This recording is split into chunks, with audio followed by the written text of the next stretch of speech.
What's going on, my people? This your boy, Mr. OBF, back one time for your mind. Welcome to the OBF the Network, people. Make sure you guys hit the like button, hit the subscribe button, hit the bell button so you guys get the live streams when we go live, people. And if you can, donate to the channel. Go to OBF the Real Cash App and donate to the channel, people. We highly appreciate anything you guys can donate to the channel. All right, man. Stephen A. Like I said, I like. At this point, I think the writing is always on the wall with somebody like Stephen A. Smith. I believe Stephen A. Smith is going to burn out his so-called I gotta mop this floor again. God damn. I'm trying to get all this shit together, people. I got mad shit in here. That's why I got that big ass box there. So I'm still gathering shit so I can put it in storage. We got a lot of fucking shit in this room. And there's still shit around here I need to get. But anyway, he's gonna burn all his bridges with athletes. It's sooner or later. It will get to the point where athletes are not going to associate themselves with Stephen A. They're not going to give him interviews. They're not going to do anything with him. Now, let me explain something to y'all.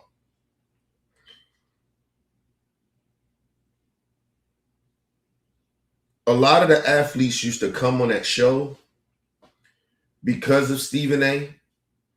Back in the day when it was him and Skip, they didn't like Skip ass, right? So a lot of them really didn't want to come because of Skip.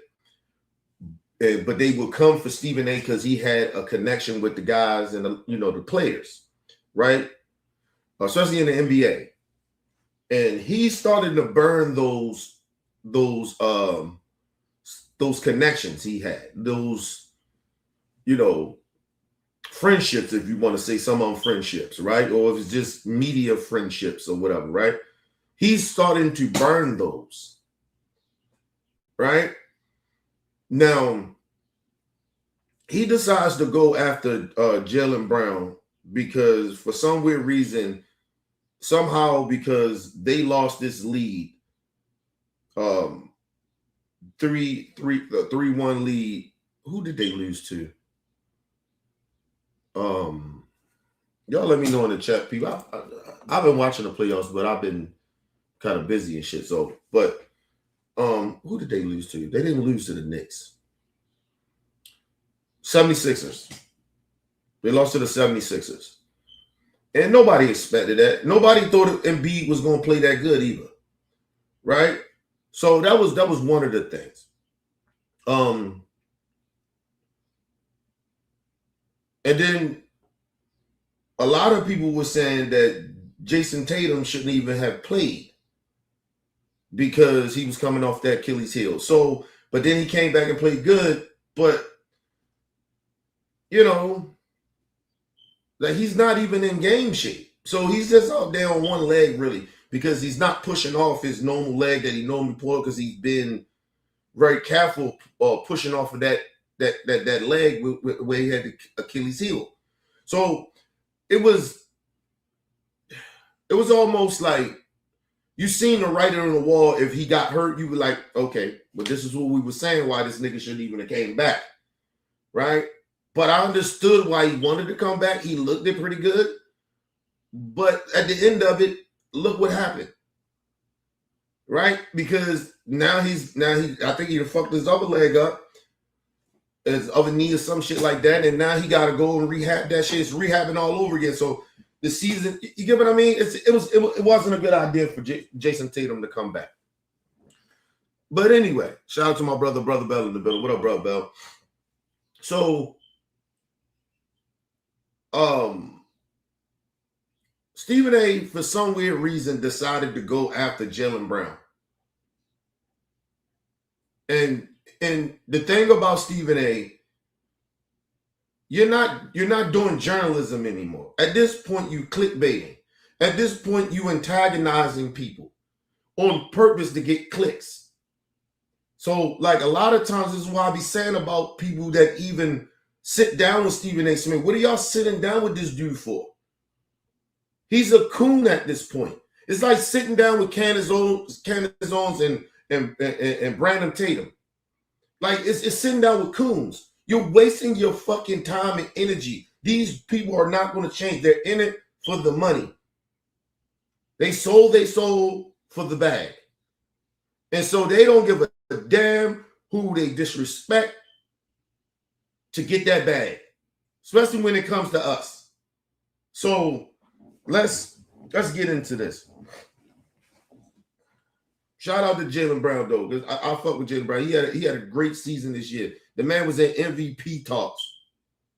He was in the top 5 MVP talks. Sometimes it was 3. But then Jason Tatum came back and fucked all that up for him. And it's almost like that shit it seemed like it was intentional. I didn't even like that shit that he came back.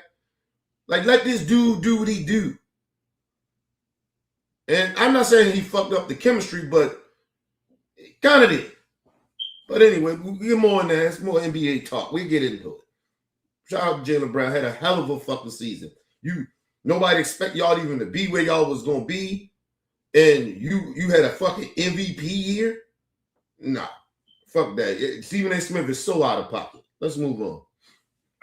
This is where all the clickbaiters is ready to clip. Let's get into the good stuff. Last week I had an exchange online with Stephen A. Where he was vocal about what he thought I needed to do, and he also said some other things. So let's watch it together on screen, chat. We can react to it together. This is just we're just doing some investigative journalism. This is one of the clips that was going viral from our exchange. This was his response on Jaylen Brown's program.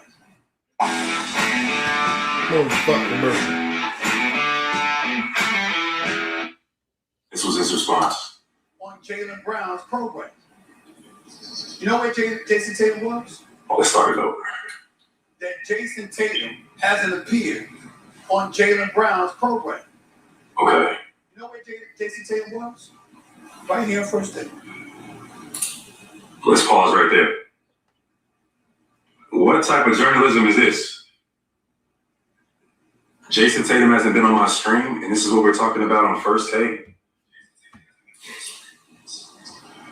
What if JT just don't like being somewhere in an uncontrolled environment? Why are you doing journalism on me having guests on my stream?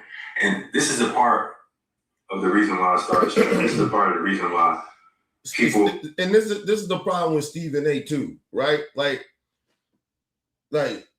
he's so like far gone that he's not even understanding some of the shit that he be saying out of his mouth, right? That's why I like a lot of shit that he says always sounds like, if you really listen to it and you be like, where the fuck, where you going with this? Why would you even say some shit like that? And then when he says it with so much conviction, it's almost like it can be believed. But if you really listen to what the fuck he be saying, be like, yo, that don't even make any sense.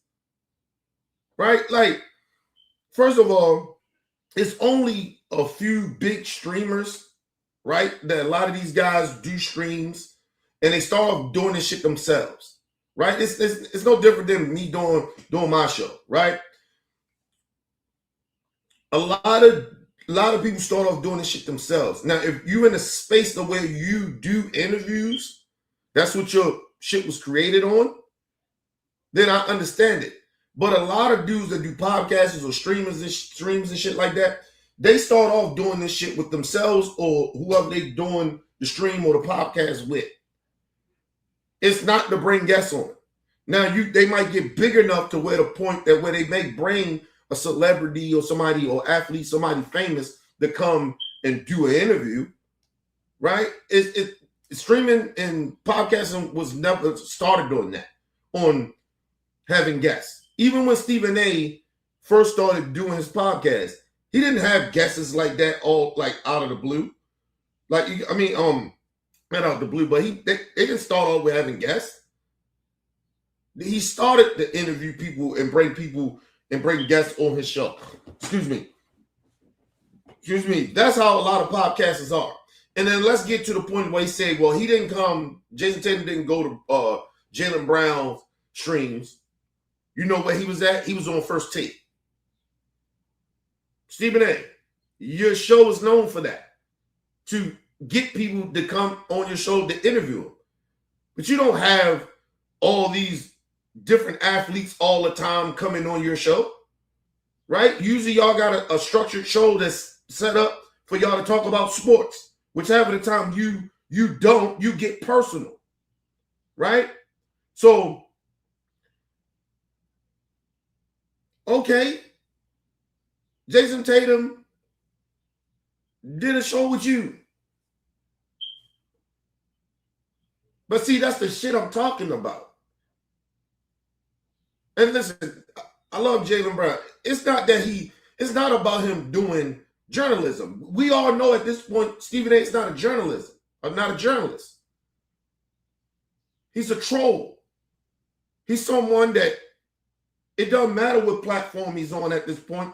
He's trying to go viral. He's trying to keep his name ringing. And not in the good way. It's not sincere. So no, he's not even a journalist anymore at this point. So listen, like I said, it's always so easy to debunk Stephen A. bullshit because we all know what he's doing it for. And it's not genuine. And the shit don't make no sense. But anyway, like you said, what the fuck do that got to do with your criticism of Jaylen Brown that Jason Tatum didn't come on his show, but came on yours? What the fuck that got to do with anything? But anyway, let's move on. People use the term clown, and it synchronizes with someone like Stephen A. Smith. Because this is what you're using your platform for. What are you talking about? Let's continue. So in other words, Jaylen Brown, Jason Tatum showed up on First Take before he showed up on your damn show. What does that have to do with anything? What? This is journalism? This is why I started streaming, chat. What does that have to do with basketball? What does that have to do with performance? Nothing. What does that have to do with anything relative to like the game? No, what it is that, like I said, his number one agenda is to go viral, to keep his name in the headlines, right? Right. That is his number one thing, right? That's his number one agenda, right? Number two, like I said, once again, he's not a real journalist anymore. He used to be, but he's not now. He's not a sports analyst. He's none of that anymore. Right? So he's none of those things. That's number two. Number three is, listen.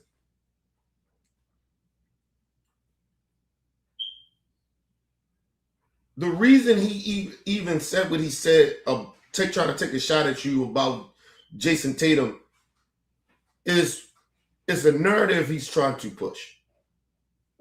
Right? What the media has been doing, saying that Jason Tatum and Jaylen Brown doesn't get along. So that's another narrative that he's doing. That's another thing that he's doing. The other thing is, Stephen, this is how you know you can't. This is why I don't understand why people even sit down and talk to Stephen A. Smith. Right? Give him any type of interview, give him any type of your energy or your fame, because he's just trying to get famous off of you. Right? He's not being a real journalist. He's not being genuine when he's interviewing you. Right? Because you know he's there to have some type of click. See, I sat down with the best of them. Like it's a reason for that. Mind you, Stephen A. already has sat down with Jaylen Brown. They had this conversation before about him saying disrespectful shit.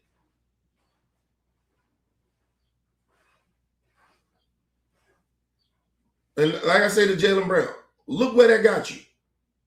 He's right back out here with some bullshit.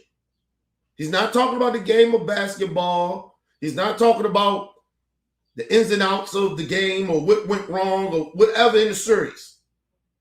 he's taking personal shots for no apparent reason.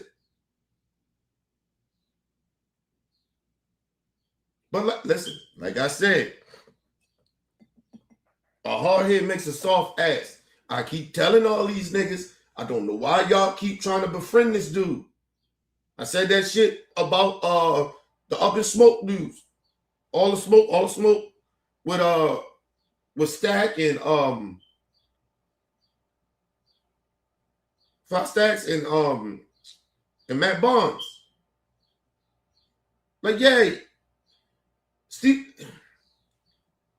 And the problem is Stephen A. Smith uses him doing something for you, like maybe helping you get in the door, to the point that way he can just say whatever fuck crazy shit he want to say. And then when you got to report on him, because he's in the news, he's a part of the news, because he's on the news. I mean, like, he's out there, right? He gets upset because you disagree with him. And then he goes back and then get on the show and start getting personal.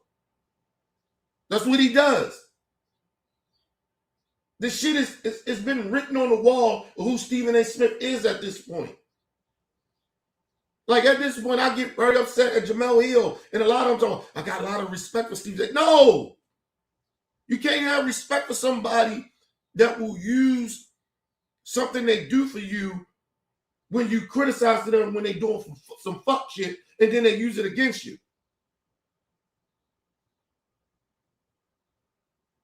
Nah, bro. Stick to what the issue is. Stephen A. always got to get personal. Because he knows he be in the wrong. He knows he's saying fuck shit. He can't defend a lot of his bullshit. That's why you always hear him say, and I'm standing on it. Even though he's dead wrong.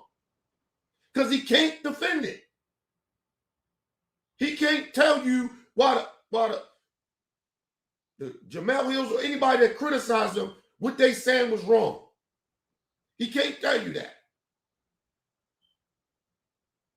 He just say, they misconstruing what I'm saying. No, we not. No, nobody is misconstruing what you're saying. Because if we was misconstruing what you were saying, you wouldn't keep saying, and I stand on it. So then you can't use, they misconstruing what I'm saying. Nah, bro. Nah. Anyway, let's move on. You know what I mean? It doesn't. And this is where, why people call him out, because he uses his platform and his nature. And his nature can be, this causes issues. And then this is stuff that's just flying over your head. You think nobody notices that hasn't happened? You're saying it's the year that Jason Tatum was down with an Achilles tear is your favorite year? The year that Jason Tatum had to sit out, this closeout game 7 because of the injury he incurred against. What's up, Jess? Can y'all hear? Listen, let me say this. All Jaylen Brown said was that he felt personally that for him, that it was a successful year because, and he's going to explain it, but Stephen A., for some weird reason, took that as what? I don't understand. What is your point? What's your point of making what he said, try to make it bad? You want him to be upset because they had a 3-1 lead and then they lost the series? Shit happens. Jason Tatum didn't play. Because, like a lot of people were saying, for whatever reason, and I'm one of the biggest fans of Jason Tatum. I thought it was a mistake for him to come back. And okay, it fell right back in. He didn't look, the chemistry didn't look like it was out of whack, but it was because the team was based around Jaylen. He was the number one option. When Jason Tatum and Jaylen Brown are in a lineup, they're 1-2 punch. Either way, one game might be Jaylen. It might be Jason. But that's some shit for them to like. That's some shit that they have to. That's why they want to chip. But if one nigga is there the whole year putting up MVP stats, and then a nigga coming off Achilles heel come in for 16 games, it fucks the whole fucking chemistry up for the whole team. Nobody mad at Jason Tatum for just bringing his ass back and then turned right around and got hurt when they really needed him. When now the team is back structured again on the both of them. Not one of them, the both of them. And then he doesn't play. Because why? He got hurt again. When he shouldn't have brought his ass back. Stephen A. ain't talking about that.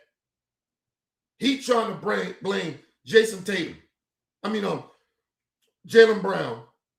It's something that the team, higher ups, and Jason Tatum did. They did that shit.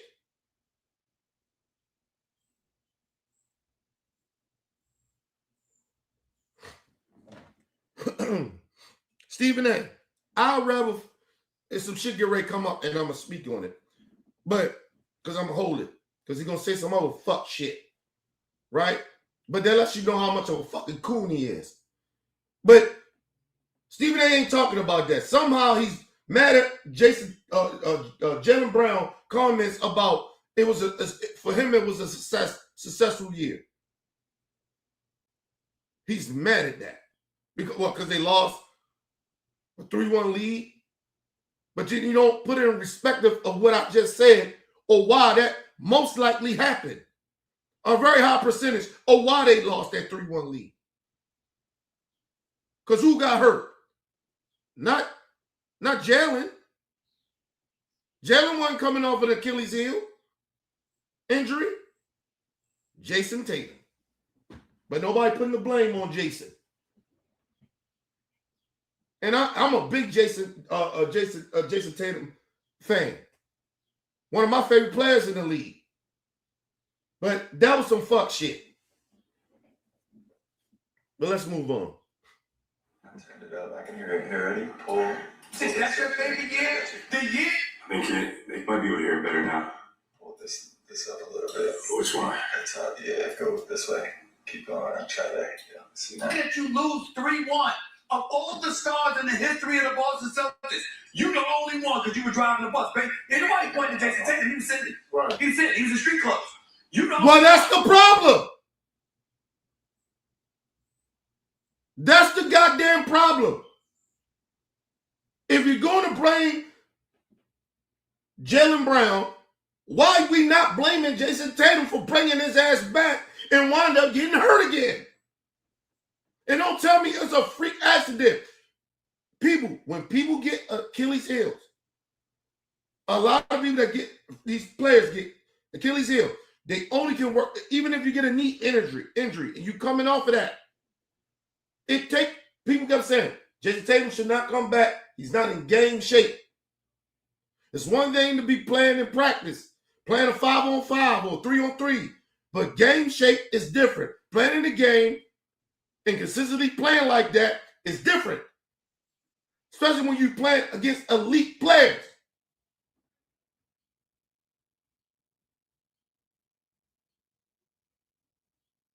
Why nobody blaming Jason Tatum for this shit? No, we can't blame him. He in street clothes. That's the fucking problem. And you already fucked the chemistry up. And now you wanted to go back to being Jaylen. It's Jaylen. Go ahead. Now it's on you. Back on you again. Nigga, I was used to just with my dog.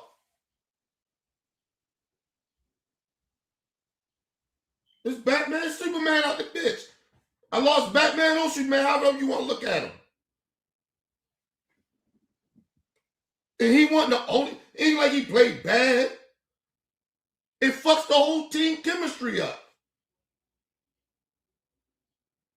So all them role players that was on Boston that was playing very well when it was just Jaylen. When Jason Tatum came back, they had to take a step back. Just like Jaylen did.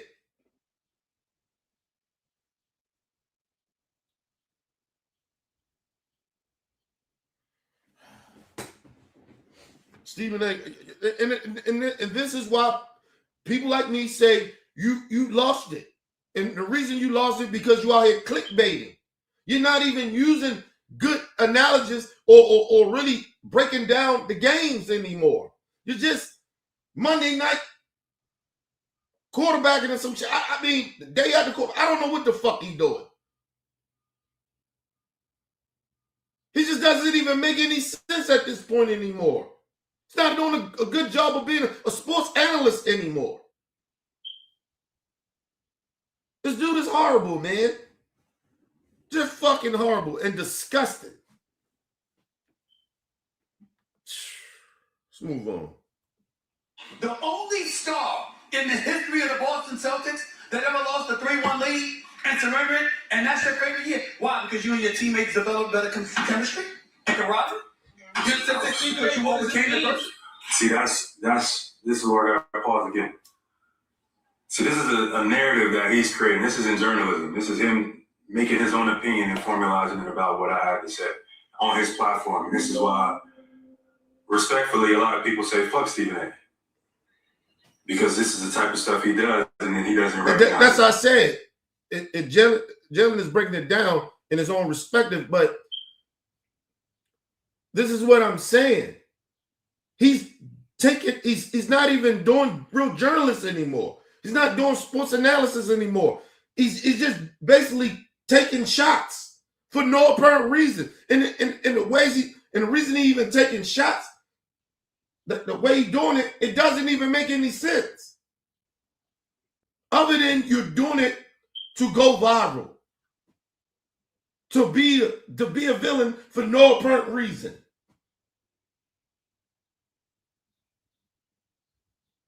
To be on the opposite side of what somebody said. You intentionally doing this shit. He's intentionally doing it. Let's move on. But he's creating a narrative saying that the reason why I'm saying that I had my favorite season is because selfishly I had a best performing year. Not the fact that we outproved expectations, not the fact that everybody expected us to be nothing and we had to fight and we showed up and we competed every single day and we had to fight for every victory. Not the joy. And let me just say this too as well. What day was second? Boston?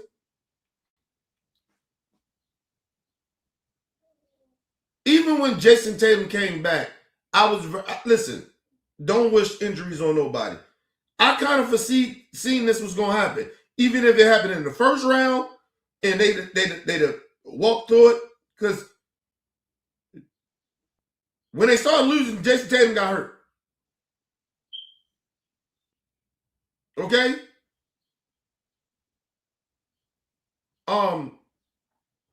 If it happened the first round or the second round, it probably got worse the second round because they probably got swept with a better team. Like, the Knicks probably would have swept their ass. Just like they did the Philadelphia 76ers.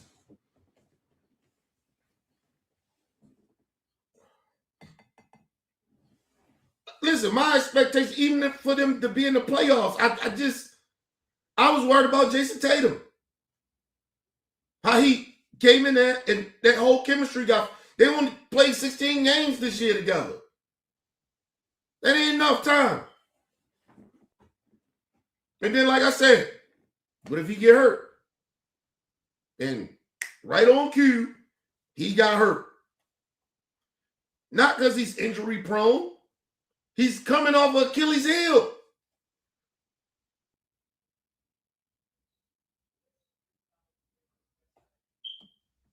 Let's move on, man.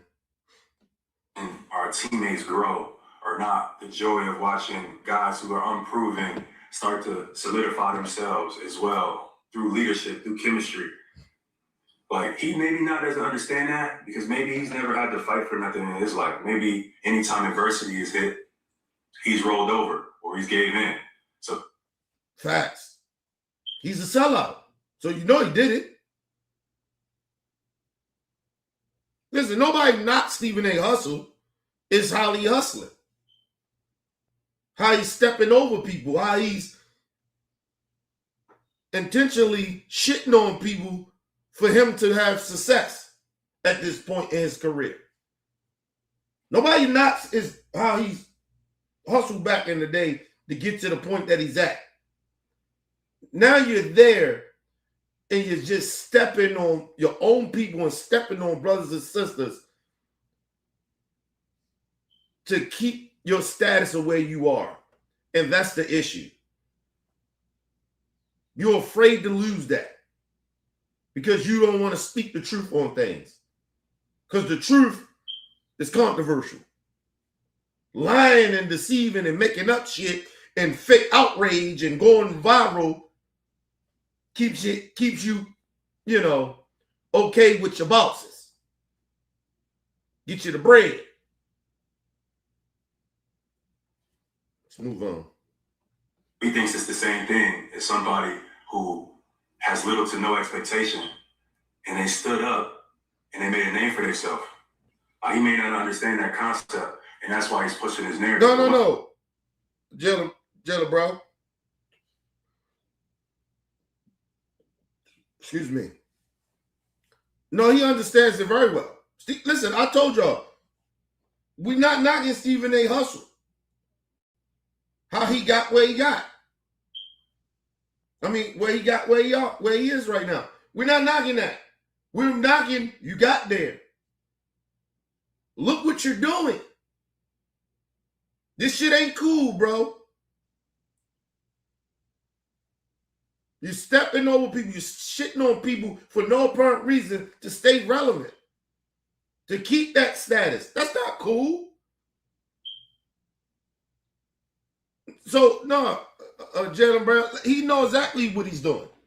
He knows how it feels to work that hard to get in a position to work through adversity. He knows how that feels.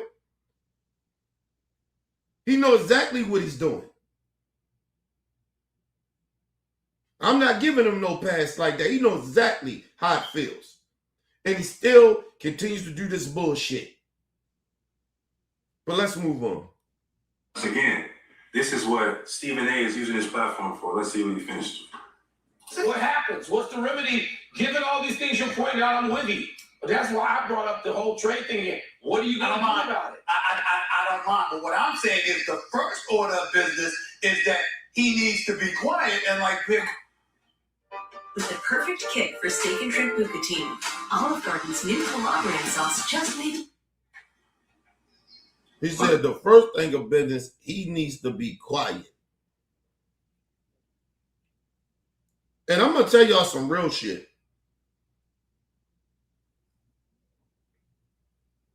Stephen A. sounds like a bitch-made nigga. Number one, first of all, Jaylen Brown is a grown-ass man.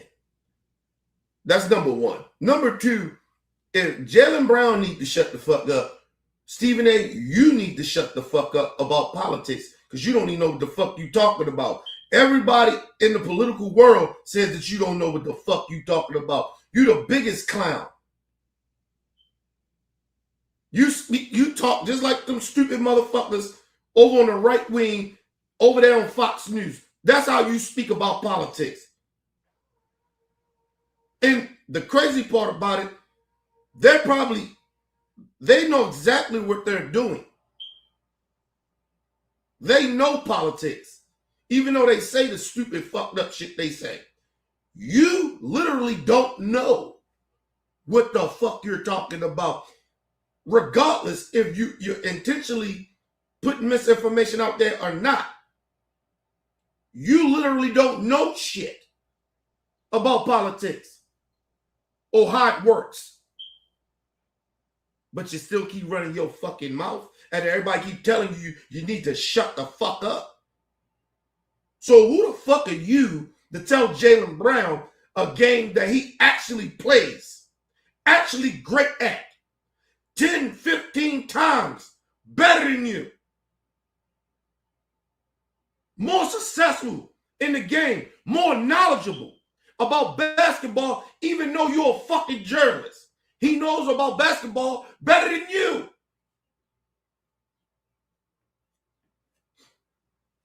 You are a what if I didn't fuck my D up basketball player?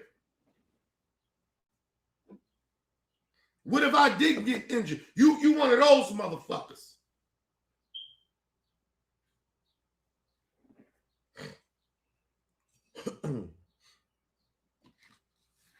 At least when you hear Skip, at least you know Skip literally breaks shit down on why his opinion is what it is.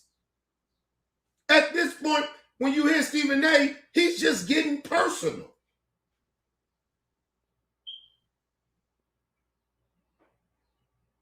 He's not even doing real sports journalists anymore or analysis, a sports analyst anymore. He's not even doing it.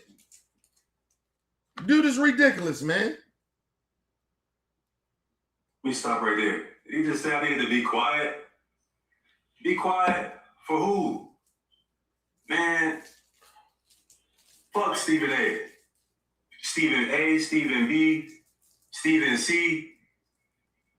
Like, my offer still stands.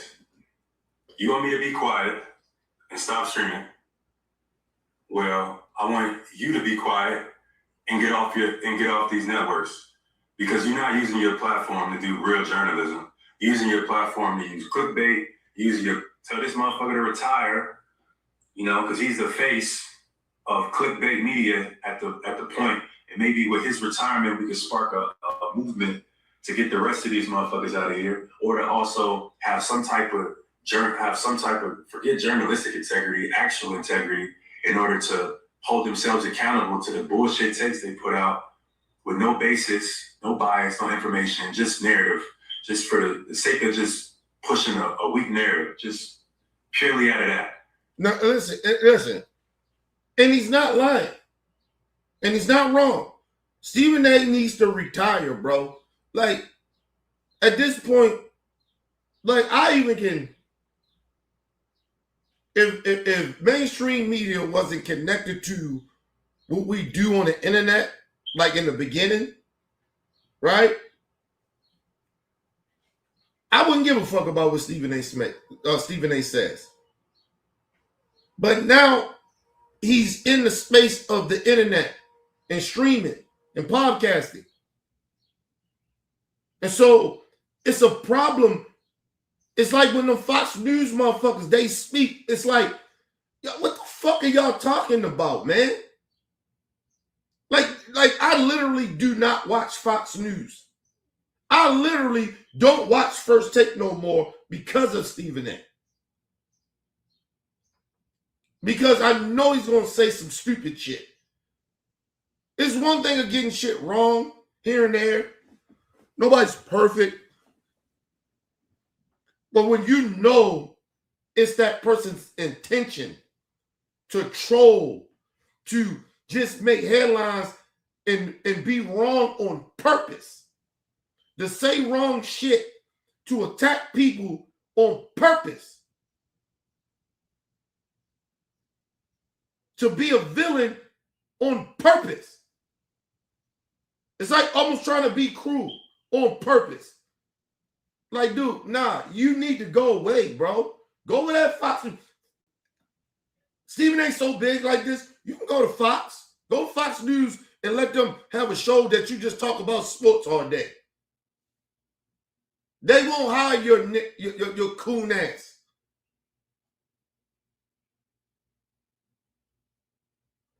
And I'm going to tell you something. He won't go over there because he's getting the best of both worlds. ESPN is a good old boys network. Don't get this shit twisted. It's Disney. Okay?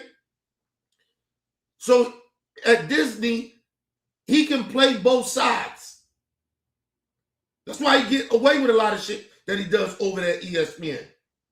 Outside of ESPN, got a little podcast, say the bullshit he say, go viral, all that shit. He gets away with it because they allow it. It's like watching CNN. Same bullshit. But he won't go over there where he says a lot of fuck shit he says here. He won't go over there where they say that shit consistently. Because he knows what he's saying that they be spilling is fucking wrong. But he can get away with it on this both sides bullshit network.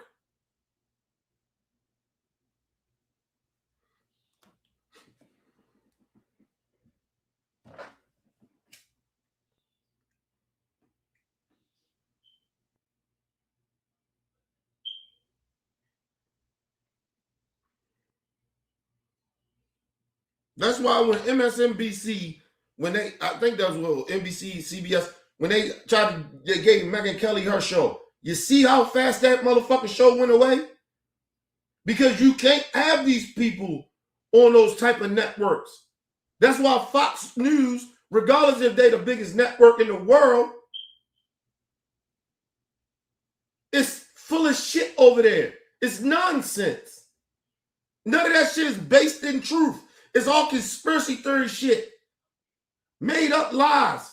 They make up lies.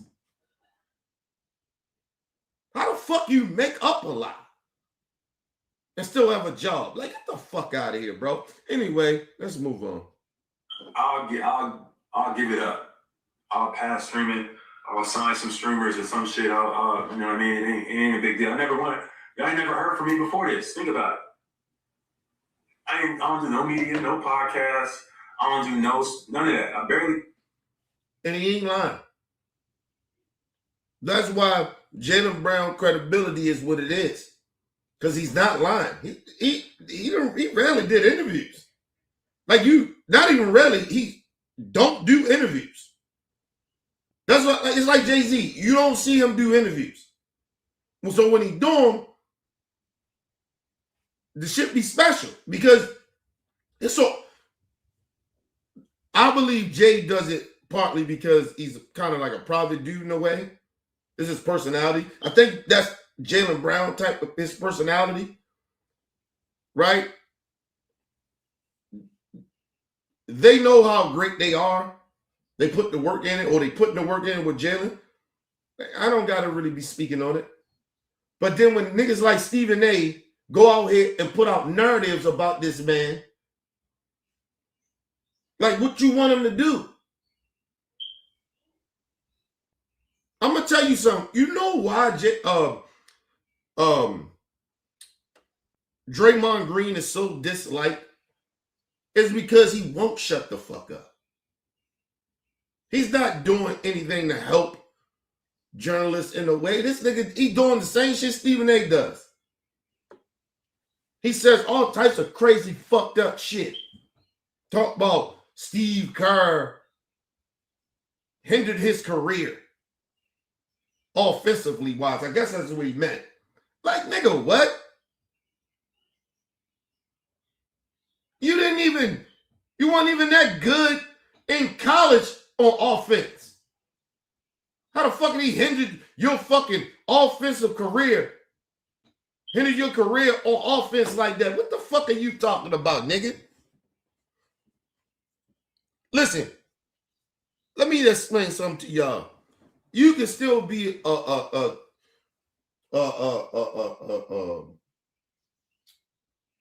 you can still play both sides of the ball.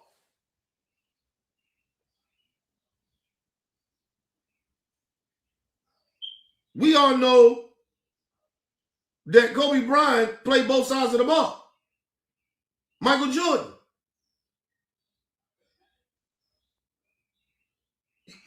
Nobody hindered your career of you not working on your game. Y'all ever see Draymond Green shoot? Draymond Green shoots like his arms is discombobulated or some shit. It's one of the most ugliest fucking shots. This shit look damn near similar to Lamar Ball. One of the ball boys, the first ball boy that came in. He fixed his shot a little bit, but it still looked like that. Nobody hindered your game, bro. This nigga was the, what, second round pick or some crazy shit?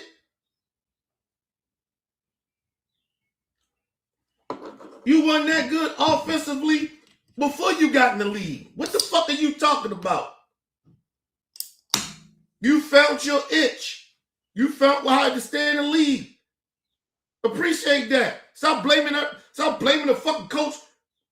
What? Shit, if that was the case, these niggas is unbelievable, man. See, this is the ungrateful shit of these just average basketball players. Like I said, you take Draymond Green. Listen, I hope, and I'm hoping, and I know they might not do it. Very high percentage that they won't do it. But I hope they take Draymond Green off of the fucking Golden State Warriors and ship his ass somewhere else and see how his offensive game works. Nigga, nobody can hinder your offensive game. You, even though you're a specialist of what you do, you still work on your offensive game. They left you wide open. This nigga has, listen, Draymond Green, listen, let me tell y'all something. See, this is why I'm respecting nigga like Draymond Green. Have y'all ever heard Dennis Rodman ever bitch and complain? Dennis Rodman could score if he wanted to. Dennis Rodman understood what he was there for. Rebounding and blocking shots and being a defensive specialist. And he could pass that motherfucker rock just like Draymond could. Now, Draymond might be a little better of bringing up the ball, setting up offense. But Dennis Rodman knew his role. And let's be very real about this too. This is why I will put Dennis Rodman always over top of Draymond Green. Listen, Dennis Rodman was a better athlete than fucking Draymond Green.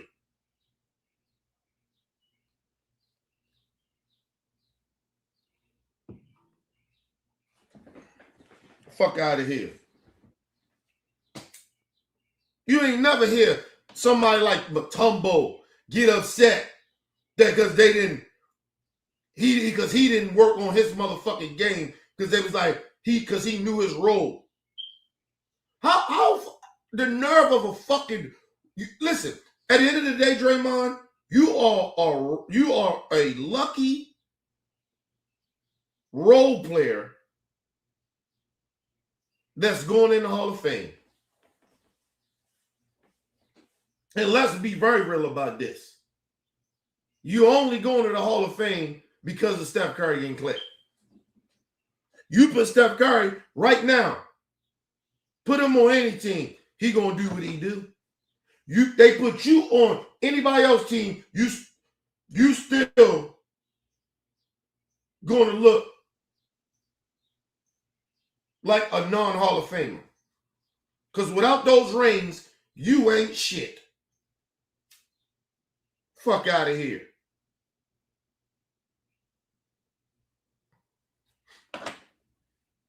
Everybody know, like, everybody like used to give Draymond his props. Like, we know who Draymond is. He heart and soul of the team. Now this nigga mad because of what?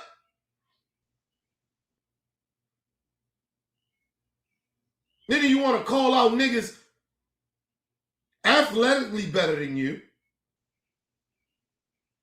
a better offensive player than you. You mad at that like you was on that level with offense? No, you wasn't. You never was.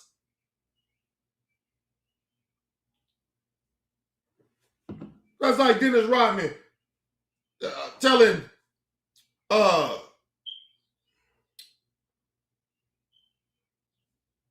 Dennis Rodman got way more chips than Charles Barkley.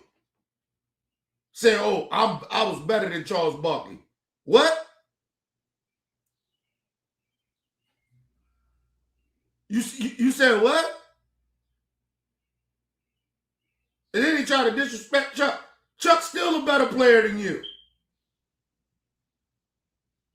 Only thing you got, Chuck don't got? What, it's maybe a defensive player of the year? And some chips? That it's an asterisk behind that shit, because without those guys, Steph and them, you ain't shit. But Charles Barkley is somebody without winning chips. That's like him saying he was better than AI. That's like him, like, seriously, think about what Draymond Green be saying. Even him disrespecting Chuck. That's like him saying to AI, I didn't want to be like AI when he was in Denver or Memphis. What? Nigga, and he was still better than you. When Chuck was in Houston, he was still better than Draymond Green. Scored more than him. Had more rebounds than him. Fuck are we talking about? Oh, goofy ass nigga. It was no point in your career, Draymond, that you was ever better than Charles Barkley. Ever. It's not even a conversation. You can take a jab at Charles all you want.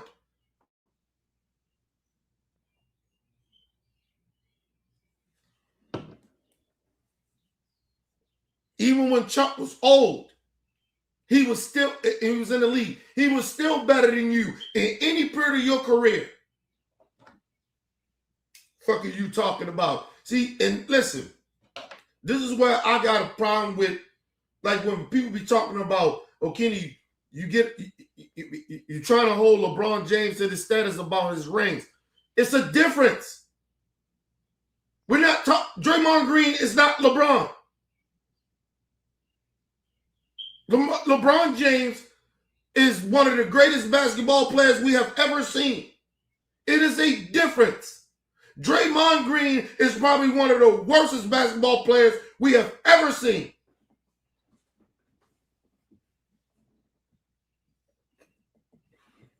That's like this nigga, listen, it's almost like this nigga's telling us he was better than Tracy McGrady. Vince Carter. Like you get what I'm saying? The nigga's not even better than Dennis Rodman.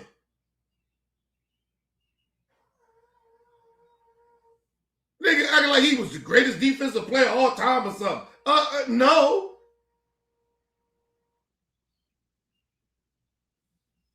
Fuck are you talking about?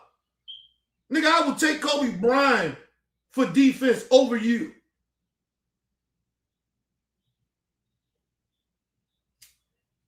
And it's not because I'm going to, people, I look at what, come on, man. Let's move on. Because if you just said Kobe Bryant had to be listen. What's my brother name? Tony Allen. I'll take Tony Allen over motherfucking Draymond Green on defense. Let's just be real. Fuck are we talking about? Draymond Green, you are really irrelevant, dude.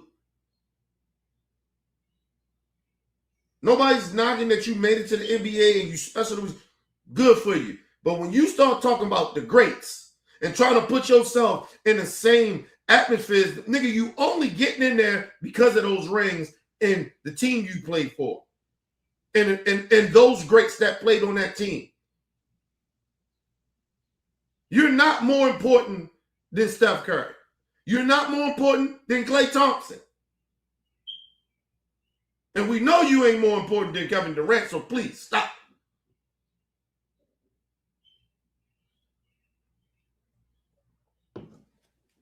listen, people, Sean Livingston was a better basketball player than fucking Draymond Green.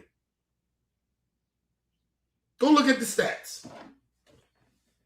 What the fuck are we talking about with these below average ass niggas in the NBA getting in? That's why I believe the Hall of Fame be on some bullshit, letting these dudes get in there, man. Like Robert Horry got 7, nigga. Robert Horry was a better basketball player than fucking Draymond Green. The fuck are we talking about? That's Big Shot Bob, nigga. If Draymond Green is getting in the Hall of Fame because of some rings, Big Shot Bob need to get in that bitch then. Fuck are we talking about? He got 7 of them motherfuckers. And he hit big shots. That's why they call him Big Shot Bob. And a lot of that shit came when he was getting older. He was hitting them big shots like that. But he was nice in Houston.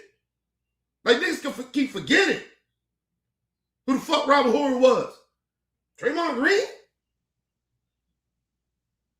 Fuck. He was talking about rings and shit. Some of them niggas, they only getting passes because of rings. We're not talking about LeBron. LeBron is different. He's in a different, whole nother atmosphere. Shout out to my brother Game in the middle. What up, Game? Serious about this shit. But this Stephen A. Smith shit is almost over, people. I just go in there because I'm getting tired of these below average ass basketball players only getting in the Hall of Fame or thinking they can talk shit because they got some rings. Draymond Green, you don't even hear Robert Horry talking like this, nigga. And he got 7. Dennis Rodman got rings. You don't hear him talking like this. And he's one of the greatest defensive players ever. Better than you.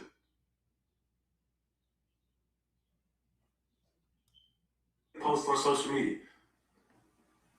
But the fact is that my obligation is to, as an athlete, I'm obligated to speak to the media. It's my job. Like, he thinks the media is his job, and so is it's my job too. It's in my contract. If I do not speak to the media, then I will be fined.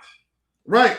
And let me tell you something. That's why, listen, if it was up to a lot of these athletes, because of people like Stephen A., these niggas help Stephen A. in them jobs. Because if they don't speak as an analyst, a sport analyst, what are you saying? You can't quote none of them because they ain't saying nothing. But Stephen A. has gotten a space where he doesn't even have to talk to these dudes and just come up with his own fucking conclusion about whatever. His own opinion. Which is blasphemy. So he's not like a real journalist anymore. He's you could say a YouTuber or something. Like a podcaster. Because he's not really like some of these ridiculous ass podcasters niggas. Goofy ass niggas. Like, you're not really a sports journalist anymore. Stephen A. is not at the press shit talking to these dudes anymore, asking them questions. Now, I mean, he had moved up to the point where he can invite them there to ask them certain questions.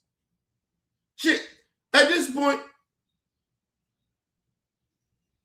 Charles Barkley and Shaq and all them, and Kenny Smith, and Ernie and all them, they're more sports journalists than fucking Stephen A. Because at least they talk to the players after games. He doesn't. Let's move on. So when they use that comparison where it's my job, it's your job to play basketball, it's also my job to speak to the media. It is also my job to speak to the media. I get fined if I don't. Okay, so that's it for today's video, guys, man. I just want to show you. This shit is ridiculous. Stephen A. should be a fucking shame of himself. That's one part of it. Stephen A. should be ashamed of himself for speaking like he's acting like he's not a real sports journalist anymore. The dude is just clickbaiting at this point. He's not sitting down talking to these athletes like that. He gets what they say in the media, and then he used that and talk about it on the show.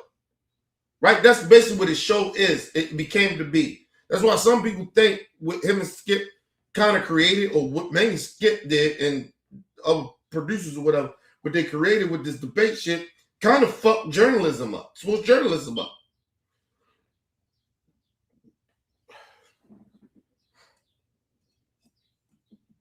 Like, this shit is not even watchable at this point over there at First Take for me. And I like Jay Will. Kendrick Perkins here and there be, you know, like he come off as he being real. He's a character of himself. Like, you know, he's just a character, bro. And that's why he's starting to be, like, he's as successful as he is to a certain extent. Right? And, you know, he kissed Stephen A's ass. Because if you ever noticed, when Jay Wills started to get out the gate on Stephen A and was going back and forth with him, you notice that Jay Wills wasn't on First Take as much as he was anymore.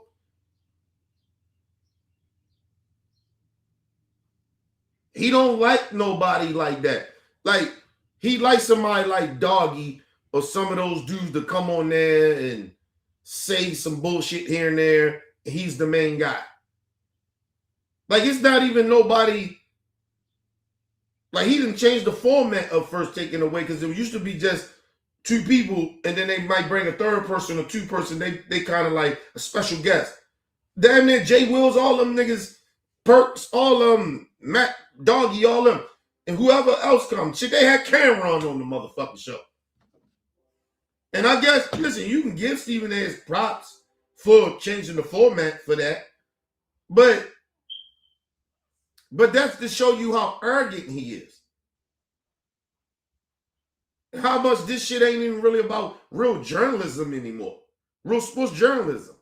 He's just out here just saying shit to go viral.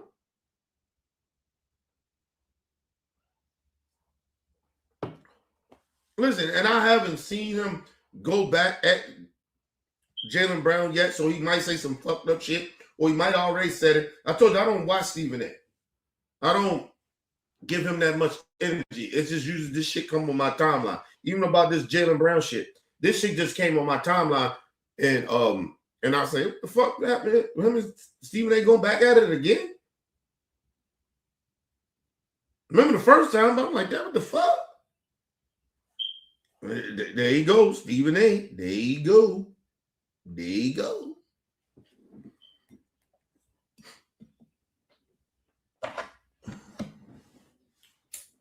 Now let's get into some NBA shit. The number one real issue should be is LeBron James.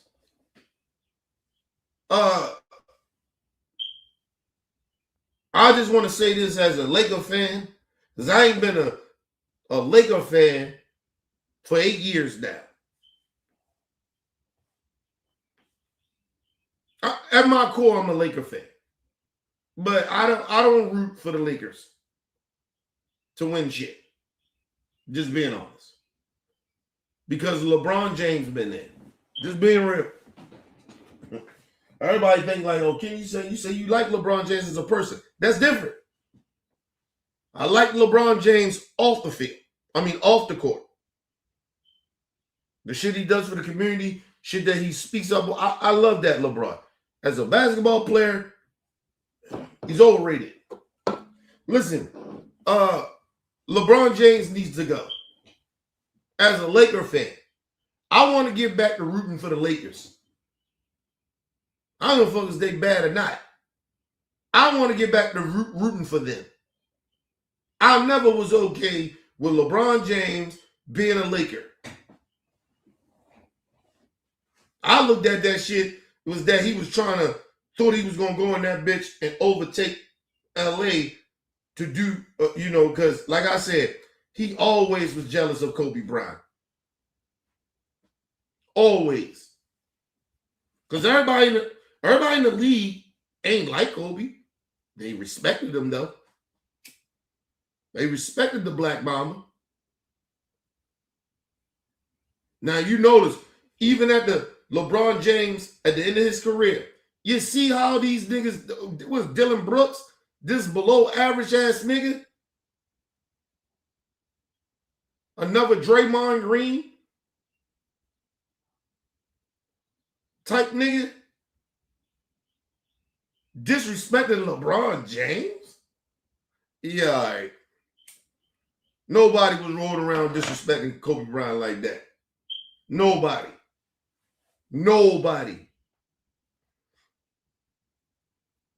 It's because of the bullshit that LeBron be doing. Just telling you.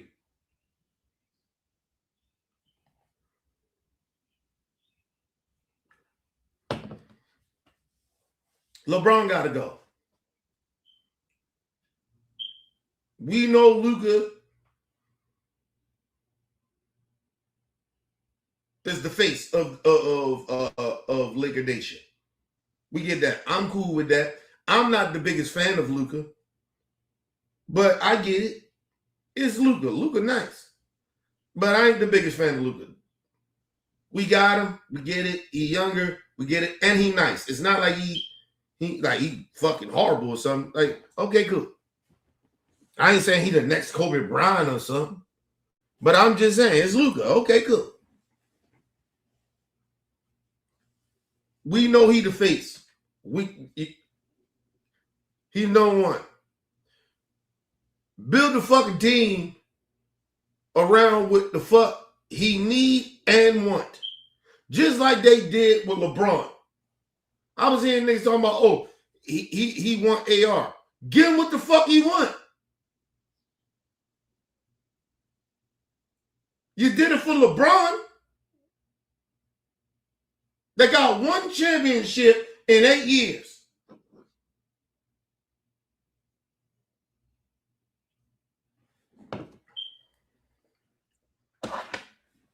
Coming there, acting like he gonna save Laker Nation or some shit, and you got one championship. Fuck out of here.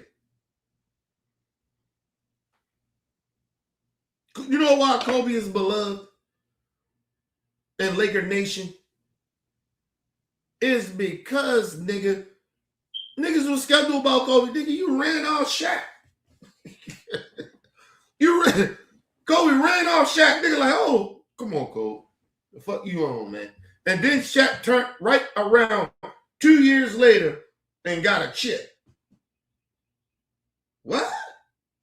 Oh, Kobe, you on some bullshit. Kobe was getting backlash. That's Laker Nation, nigga. That's how we roll. We was on Kobe helmet. Fuck you doing? Ran off Shaq. Shaq didn't got him a chip. You ain't got shit. Kobe turned around. All right, niggas. Went to the finals, lost. Okay. He got backlash for that. Then he went to the Olympics the same year, got the Olympic medal. If it wasn't for Kobe, they lost that bitch. All right, Kobe. You got a little Olympic and shit. All right, nigga, that's the Olympics, nigga. We talk about shit for Laker Nation. Go turn around, get the motherfucking chip, then turn around and repeated that bitch. And LeBron James came there 8 years and got a bubble ring. The fuck out of here, nigga.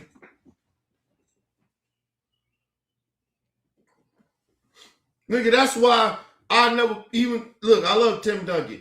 That's why I wouldn't pick Tim Duncan because he got 5. He got a fucking ring when they was in a lockout year. He got 1 ring off of that. There's an asterisk behind that. I don't give a fuck what you talking about.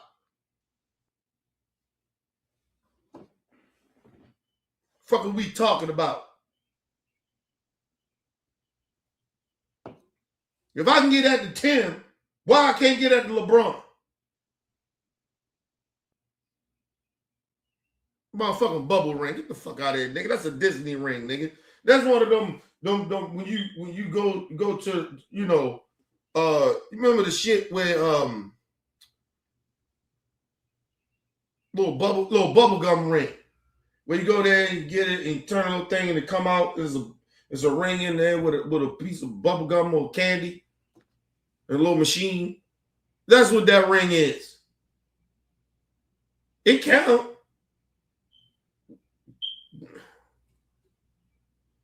Okay. But do it really count?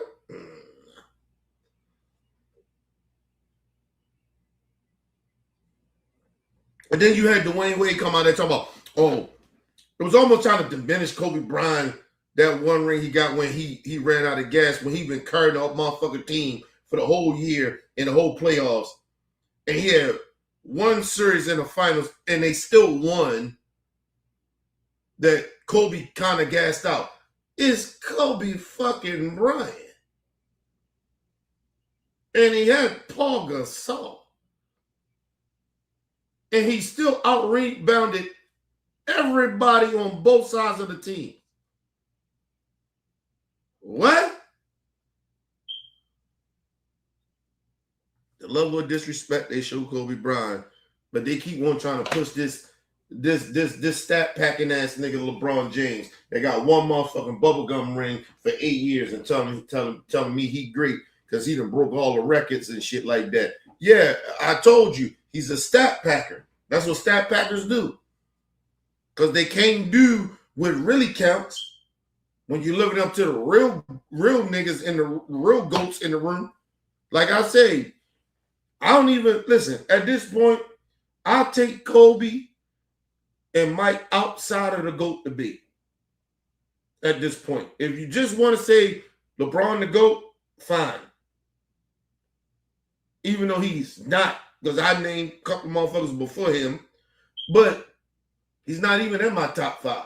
Now, if you take Kobe and Mike out of it, then yeah, he in the top 5. But he still ain't the GOAT. He still ain't the best player ever. Kobe and Mike is in a whole nother different room. They talking about some other shit that everybody else can't talk about. Just can't. And like I said, and I watched motherfuckers I didn't see play. And I watched they shit. Nobody better than Kobe Bryant and Michael Jordan. Nobody.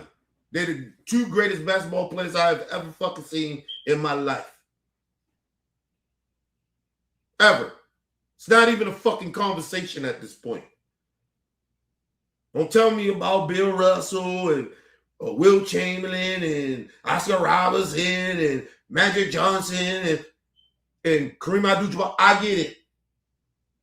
But they ain't Mike and Kobe. They ain't Mike and Kobe. No.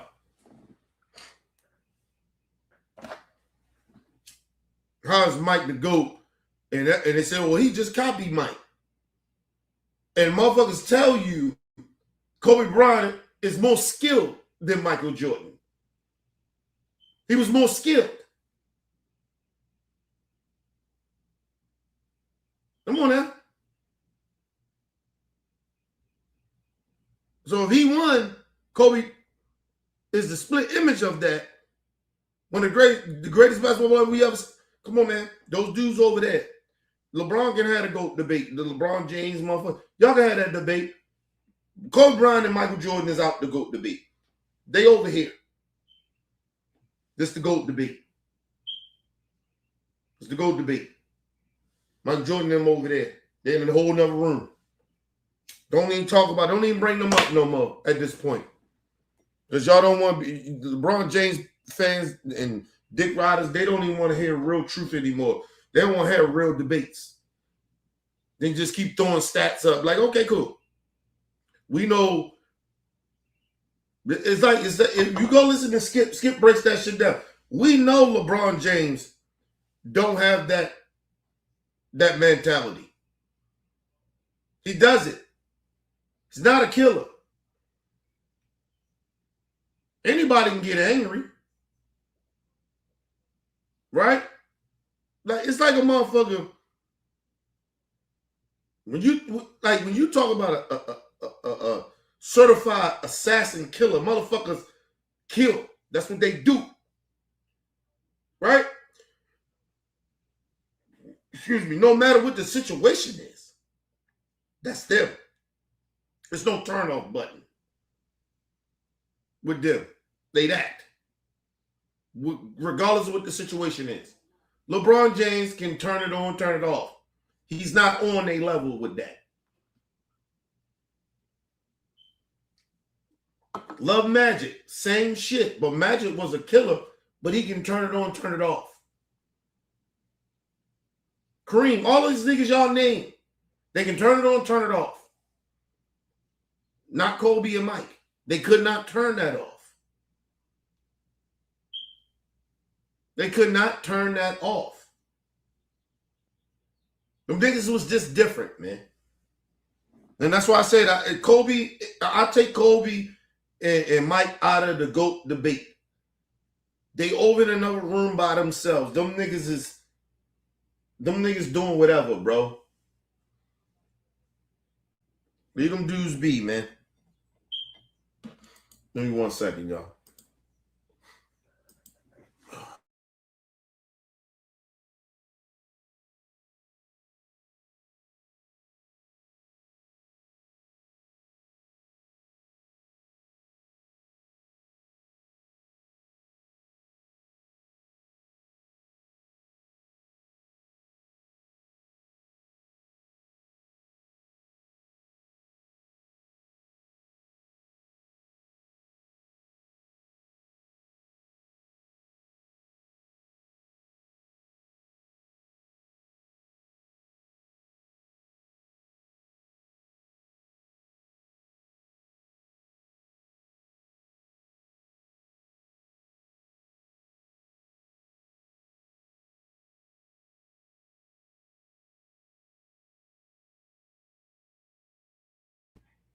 All right, people, I'm back.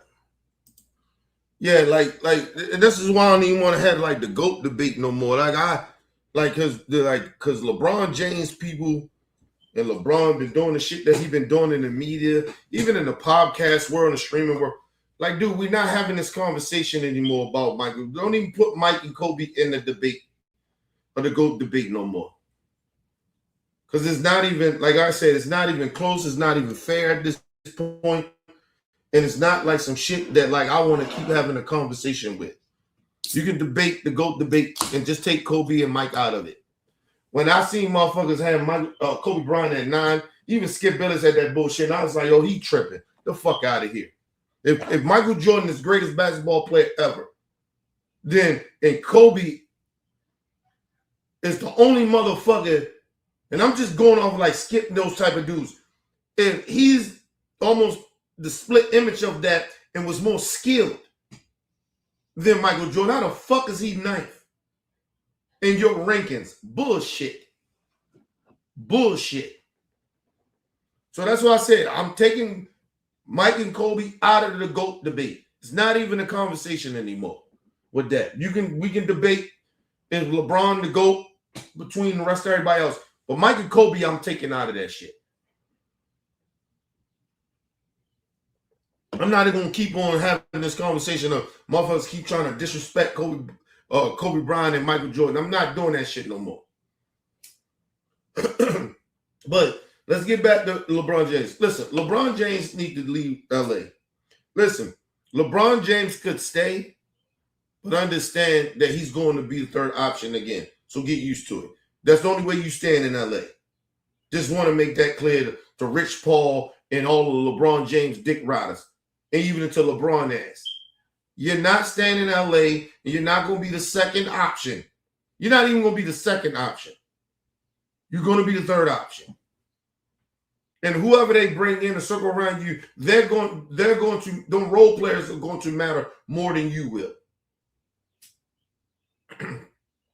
People ask me, so say, oh, Kenny, it's saying take LeBron James out of LA, you know, where he go. Listen, the best fit for LeBron, if he doesn't stay in LA, the best fit for him if he doesn't stay in LA, is to go over there with Steph and Golden State.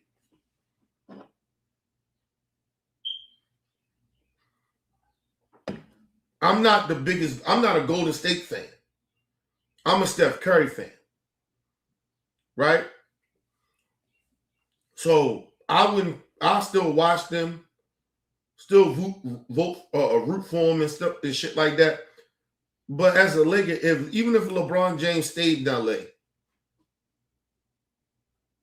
I'm not voting for that. I'm not rooting for LA because of this dude. And it's mainly because of some fact I am a fan. I am a Laker fan. But the other thing is I'm a Kobe fan. And I know why this nigga went to LA. And nigga, I'm not letting that go. People don't never want to talk about why LeBron went to LA. Don't tell me he had business out there. He could have went. He could have went to Golden State. Could have went over there with Steph. He could have went. I mean, motherfuckers were, well, how you going? He was robbing Steph, motherfucker. He was robbing Dwayne Wade and all them too. And he still clicked up with them niggas to get chips. So I ain't trying to hear that. He could have took his ass over there to Golden State, but he didn't. KD was gone for a couple of years at that point. Was it? No. Trying to think. No. Yeah, KD left and then he went to LA. He could have did that. What he care about how that shit looked? He didn't care about it. He did what he did with Miami and then did the shit with Cleveland and all the bullshit he did in LA. Fuck he care about how shit looks. Why would he care now? He could have went over there and played with Steph. Actually, I'd have respected him more if he went over there and played with the Clippers. I'd have respected him even playing over there with Steph. It would have still been an asterisk, but, looked at it a certain type of way, I put it that way. But I'd have respected him way more if he went over there with the Clippers.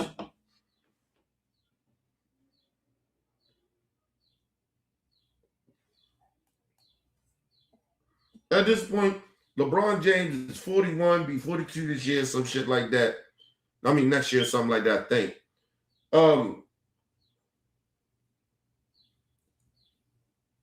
He gotta let this LA shit go. You're never going to outdo Kobe Bryant. Even if you win another championship in LA, which I highly doubt, because you there. It's a bad call it juju. It's a bad juju. It's a bad. Kobe's spirit is in LA and in Laker Nation, and nigga, we know you hated on Kobe, like y'all wasn't the greatest friends in the world, and you was jealous of Kobe, and that's one thing of being jealous of somebody supposed to be your friend. Never be jealous of your friend. You can envy some shit that they may have, and not in the bad way of envy. Like some shit you may want. Like, damn, yo got that. I want to do that. I want to have that. Like, I get that. Right? To a certain extent. Even though I don't like motherfuckers like that. But it's okay. Because it's not like, unless you make it harmful. Right? But, or you too obsessed because of a friend of yours, he got something you ain't gotten. You're always trying to, he gets some shit, you get it, or you get what I mean? Or like, you know what I mean? It's okay to be competitive, but in a certain way. Right? Like, I'm proud of a nigga if a nigga gets something I don't got. Like, you get what I mean? Like, yo, this shit nice, bro. I like this. And I might aspire to get that. Right? But I'm not going to be like, you know what I mean? Trying to, like, motherfucker get some shit, my boy get some shit, and he already got it, and then I get it. And then now I'm trying to brag at like I'm better than this nigga. I got what you got, nigga. I'm on the same level. Like, I'm not doing that. Like, nigga, I'm just happy I got this shit. This shit nice, yo. Or I'm going to give my man his props. Yo, I aspire to get this shit because you got it. You get what I mean? But anyway, that's a whole nother different story. But You will never be respected in Laker Nation, LeBron. So just leave, bro. Let's go. And like I said, your best choice to go, and I think it actually would be a good fit, is if for him to go over there with Golden State, because you got Steph, Jimmy Butler gonna come back, LeBron at the 3, Draymond gonna be there, because they ain't gotta pay for nothing. Because LeBron, only thing LeBron got to do is maybe got to take a little pay cut. But if you want a ring, that's what it's going. You 42, you 41 years old, bro. You played 20 some years in the league, bro. If the championships matter that much to you, and it's just like even this year that really bothered me. If he really wanted a championship this year, LeBron would have took a pay cut. But he didn't. He didn't. So he don't really want a championship.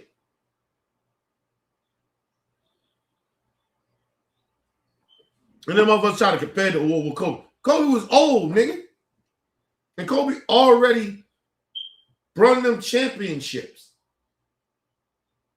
So his deal was worth it. And his deal was more of, he is the Lakers. Like you get what I mean? Like he ain't going nowhere. Hey, Kobe, for all you did for us type shit. So a lot of the big money Kobe got in his last contract was because of that. Brung championships, and you are Laker Nation. You are the culture. You are the face of Laker Nation. You are the greatest Laker ever. Like, so that shit was already stamped. So he got that money for that. And ain't nobody knew Kobe was going to get hurt like that either. So that was part of it too. They thought Kobe would probably play 20-something years, which he probably could have. He probably have played longer than LeBron. And LeBron would still been chasing that ghost. He's chasing Kobe. He's chasing Mike. He's still doing it.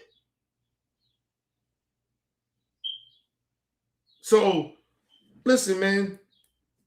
If Kobe didn't get that Achilles heel, I'm telling y'all, LeBron probably still only have 2 championships.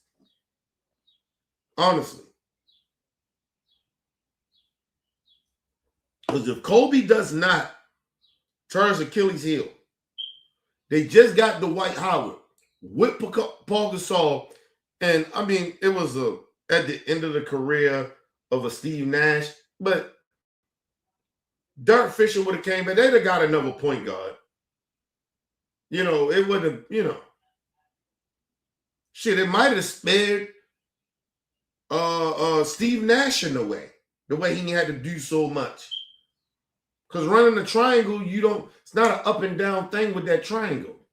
So, and I think that part of bringing Mike D'Antoni in, I think that probably fucked Kobe up. Honestly. I believe that probably fucked Kobe up. That's probably why he tore his Achilles heel, in my opinion. So, and that's why Steve Nash's career too as well probably fucked his career up to a certain extent where his body just started breaking down like crazy. Shit crazy, bro.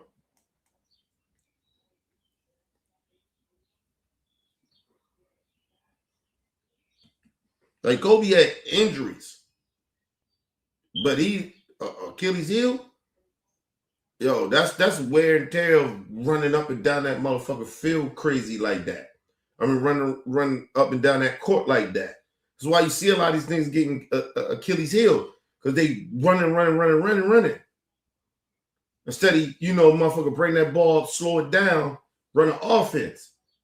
They're not doing that anymore. And that's why these niggas is getting leg injuries. My honest opinion. I've been watching basketball for over 30 years. Telling you. Been watching basketball since the fucking 80s, bro. And I'm telling you, the Achilles heels, that shit it's a rare injury. Those type of athletes do not get that shit. You see it more in football. Not in basketball, bro. Just saying. But back to LeBron. Listen, let's go to Golden State. It'll be a good lineup too, because you got to figure they got, like I said, they had Steph, Jimmy Butler coming back, LeBron at the small forward, Draymond Green at the 4, and I don't know if they bring in Porzingis. I think his name Porzingis. If they bring back Porzingis, that's a I ain't gonna say a great starting five, but that's damn near close to it. Damn near close to a great, because you got all veterans there.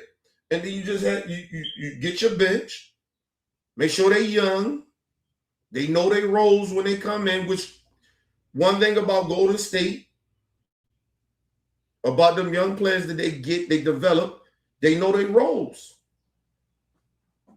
You get what I mean? Oh, that'll be a hell of a fucking lineup. Make sure you, like the niggas that you know that get injured like that, like Porzingis, make sure you get your somewhat veteran center, used to be a starter or could be a starter. You get something like that to back Porzingis up. And then maybe far as like, because LeBron don't usually get hurt, but he, like I say, he old now. So you make sure you get you a veteran small forward, shooting guard that can play small forward, shooting guard, or maybe even, you're going to get that they develop good point guards, I believe. So you can get somebody back up Steph if he get hurt a couple of games. Like it's your bench. If you get LeBron for a discount, and not discount, but LeBron take a pay cut, which he should if he really want to win a championship. Even if he with the Lakers, you going to take first of all, you going to take a pay cut. They're not going to pay LeBron James $50 million this year. He may get 25. I mean, next year, I'm sorry. He may get half of that, but he's not getting no fucking $50 million from no motherfucker. He's not getting 50, 40, or 30. He getting around the range of 20 to 25 million. So I need LeBron James to understand that. Now, some weird, if he decide to go somewhere weird, they might pay it, but because they probably can afford it, and his star power is going to put people in the seats. I get that, but contender teams, or you trying to contend for a team, go to state, they're not paying you that. Lakers are not paying. Ain't no team paying them that. Maybe the Clippers. But I highly doubt that. The most LeBron going to see on the pay, like far as him getting paid, is 20 to 25 million a year.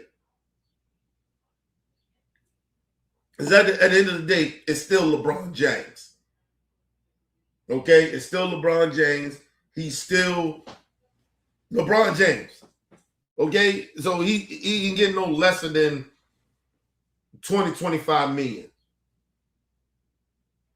This is what it is. But he ain't getting no 30, 40, 50 million unless he goes to some weird ass team. You shocked that he go to, and they got the cap for that. They got the money for it. And I would, and they just trying to sell out seats. I get it, but I wouldn't waste that money on LeBron James if I ain't gonna win no chip. You're just trying to put asses in the seats. I get it, but I'm still not trying to do that. And LeBron James he's going to a team where he think he can win. So, like I said, but even any team that is compatible right at this point, they're not paying him 50, 40, 30, 40, $50 million. They're not paying this nigga that. They're not doing that. Any older. So you got a nigga for what, a year? Maybe 2? This next year might be LeBron James' last year. Unless he wins a chip. Unless, like I said, say if he go to Golden State, like I'm saying, and I think that's a better fit for him, my honest opinion. And they make it to the Eastern Conference, the Western Conference Finals, and they don't make it. I'm LeBron. I'll come back the next year. Maybe we missing a piece. You know what I mean? We missing something. I get it. But next year will be LeBron James' last year. Unless, like I said, he go to Golden State and they make it to the finals, or he played with the Lakers and they make it to the Western Conference Finals. That's the only way. That's the only way he come back after next year.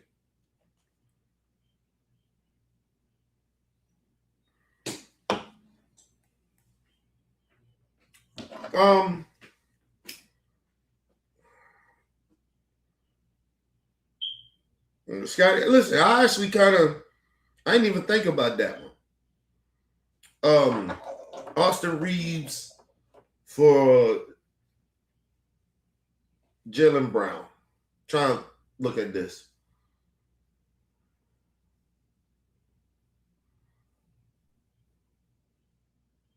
I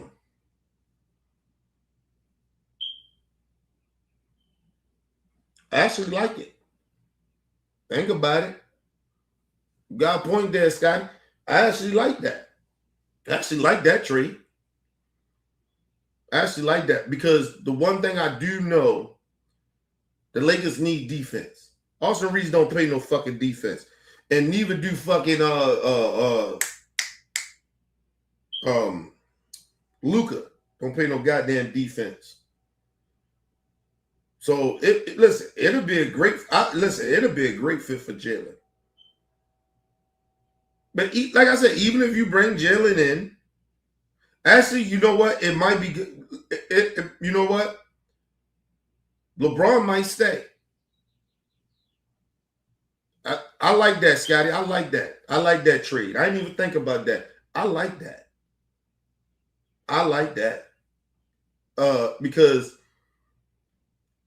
the one thing about Jaylen is that you know he's a number one, but when he plays with other, like talking about him playing with Jason Tatum, he's a one. He's the number one, but his game, I ain't gonna say his game. It's something about Jaylen. I mean about Jason that says that he just needs to be his team so that focus can be on him. He needs the second dude, but he need that second dude to understand, like, nigga, I'm that dude. With Jaylen there, it's kind of like you can't really get that, right? They fit together, but they don't in a way, right? But I think if you send Jaylen Brown to Lakers, nigga, you gotta understand, this is Luka team. And first of all, you gonna know this is Luka team. It ain't no ifs, ands, about it. So he gonna have to play second fiddle. Still do his thing, but nigga, now you know this is Luka team. So even though he got a chip, but nigga, this is Luka team. It's like LeBron, you get what I mean? So, and then it might fit with LeBron because it helps LeBron out because he understand Luka may get hurt or something like that, and he may got to come in and be that second option, or he can go to the first option. He can go like it's LeBron. So, yeah, it's a good fit. I actually like that. I can actually see that. Luka, Jaylen, and let's just say LeBron stays. I can see that. But they damn sure got to get rid of DeAndre Ayton. I can't stand that nigga. He got to go. DeAndre Ayton, he got to go. He got to get the fuck up out of here, man. Sick of this nigga. Here another nigga be crying all the time, man. Fuck out of here, bro. You ain't that good. Ah. These niggas that ain't that good be getting on my nerves, bro. They be crying.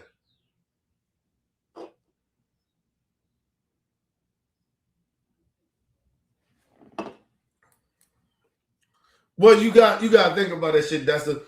It's LeBron though. LeBron, like, come on now, we're not gonna put Jaylen Brown on the same level as LeBron. You get what I mean? We're not gonna do that. And I ain't the biggest fan of fucking you know me. As a basketball player, I don't fuck with. I think LeBron is overrated, but it is LeBron.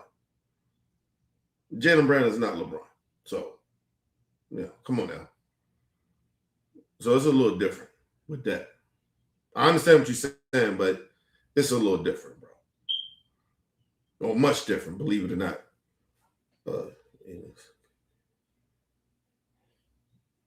Listen, it's not even just that. Like, the dude, I don't like these type of fucking players that be acting like they better than what they are. Like like even with DeAndre Ayton, like, nigga, you've been in positions where you supposed to have been that guy. You just ain't that good of you. You're not that good like you think you are. Because if you was, you would have proved it.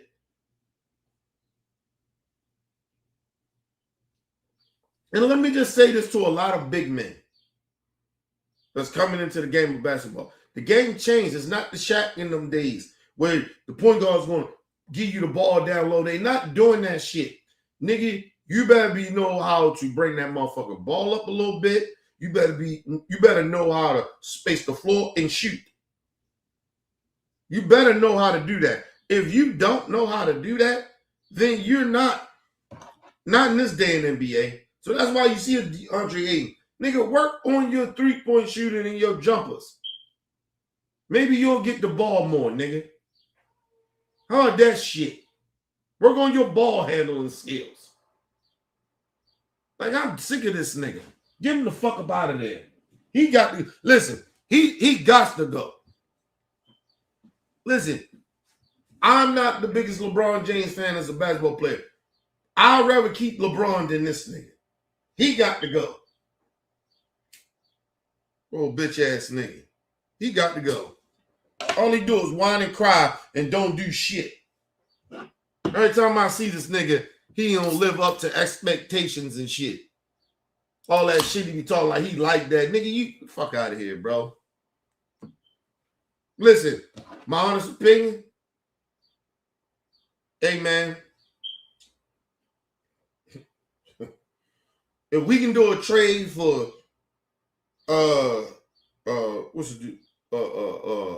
Turner and Giannis from Milwaukee for Reeves and DeAndre Ayton, and maybe you got throw some draft picks or some shit like that in there. You know what I mean? I'm good with that. And LeBron can stay. LeBron can go back to being a second option. I'm good with that. But DeAndre Ayton got to fucking go. He got to fucking go. He got to fucking go. Oh, crying ass nigga. All you do is cry all the time. All the opportunities you done got, and you still trash.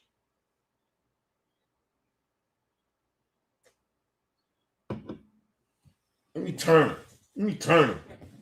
See, Turner is who he's supposed to be. Oh, bitch ass nigga. Can't stand that nigga, man.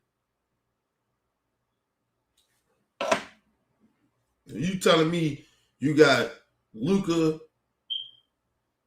Sure, we can find a shooting guard. Shit, you can put Smart at the shooting guard because you need defense. Because none of these niggas can play defense. I ain't see none of them. That'd be a good defensive team because you got to figure. You put Smart in that starting lineup. You got Luka at the one. You know Smart can shoot that thing when you need to, but his main goal will be playing D. Oh yeah, playing defense. Yeah. Then you got LeBron. Giannis gonna make up for LeBron, right? Because LeBron don't play no D like that no more.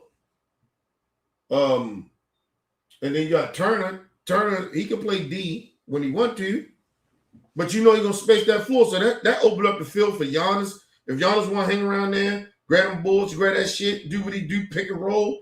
With him and motherfucking Luka. Oh, that shit would be gravy. And they try to double that shit. You pass that bitch out. Because LeBron, now, he can still spot up, shoot a little bit. He can still bring the ball. Even him and Giannis doing pick and rolls. And you got Smart hanging out on the wing. You got Turner hanging out on the wing. Like, you know, it's not going to cloud the fucking paint up like that. You know what I'm saying? So, listen, that'll be a great trade.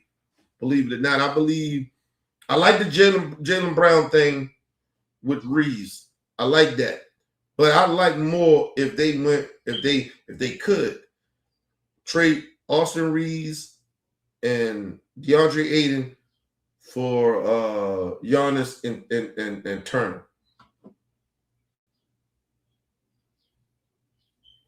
I like that better. Believe it or not. But listen, my honest opinion, I want LeBron gone too. Because I want to be back. I want to go back to being a Lakers. I'm a Lakers fan at my core, but I don't be rooting for the Lakers. I want to go back rooting for the Lakers. Long as LeBron there, I'm not rooting for him, bro. Even the shit I just said they do that, I'm still not voting for him, not to win. I hope they don't win because I don't like LeBron. Motherfuckers be like, oh, you hating. It's not hating, bro. I know why he even came to LA. And that's what bothers me. That's why I root against him. It's like you rooting against your own team. As long as he's there, I'm rooting against him. Sorry. It ain't got nothing to do.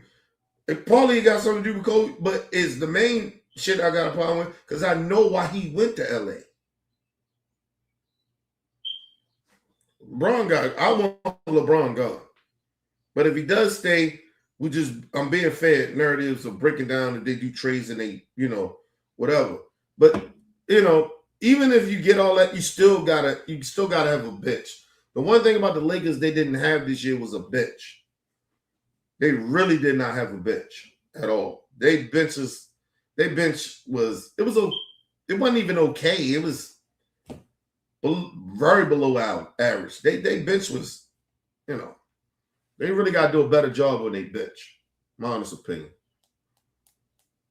Because even if you get Giannis and all them niggas like that, you still got to have a fucking bench. Even if you get Brown, you definitely got to have a good bench. They don't have a good bench.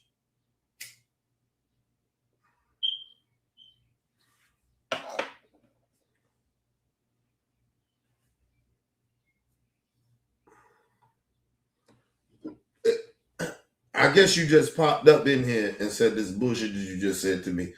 I don't give a fuck.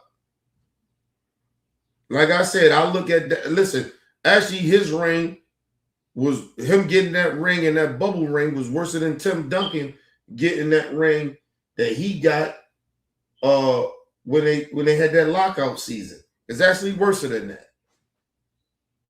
Because at least that shit was about business.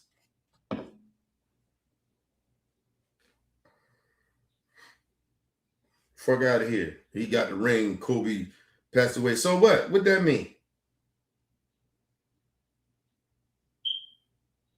Fuck that mean? Mean shit.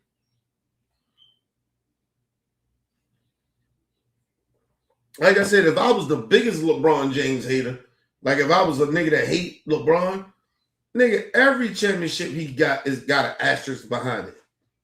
If I was a LeBron James real hater, you put an asterisk around all his championships that he got.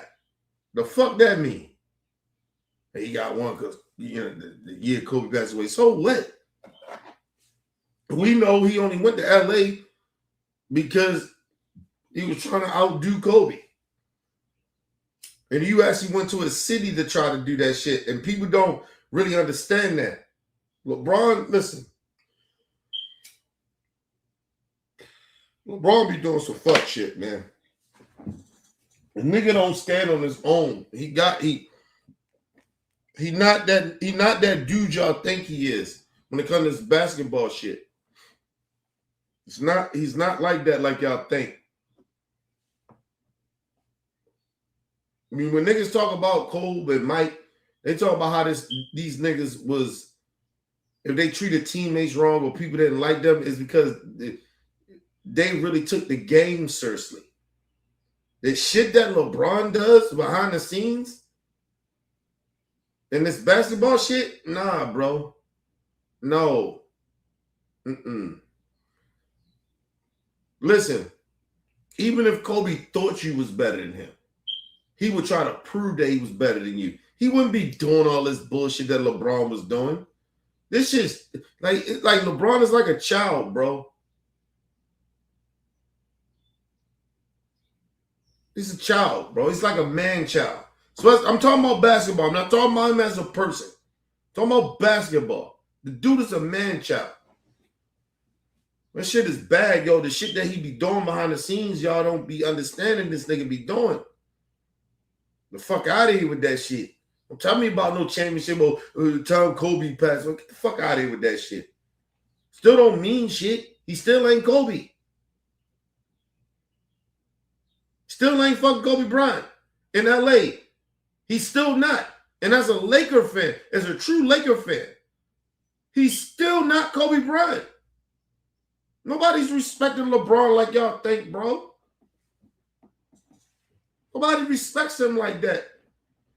Not in Laker Nation. Not like that, bro. I'm telling y'all.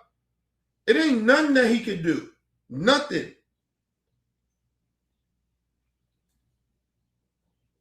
He can bring 3 more championships. It wouldn't matter. And the main reason is because of Kobe. It wouldn't matter. And real Lakers fans or real Laker Nation fans know, and Kobe Bryant fans, we know why you came to LA, nigga. Especially the Laker Nation. We know why you came to the Lakers. And we ain't getting over that. We only accepted you there because of Kobe told us to.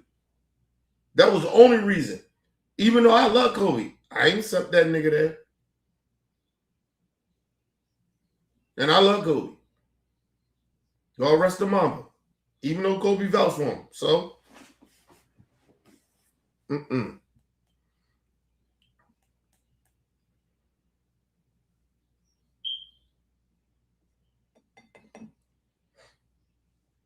imagine what Kobe would have looked like if Kobe would have said, "Man, I'm not vouching for him." Look how motherfuckers probably would have thought about Kobe too. Now, motherfuckers like me, I would understand it. But, you know, outside of that, he hating on LeBron. No, nigga, maybe he don't like LeBron. And we know LeBron, Kobe ain't really fuck with LeBron like that because he thought he was soft. That's just real shit.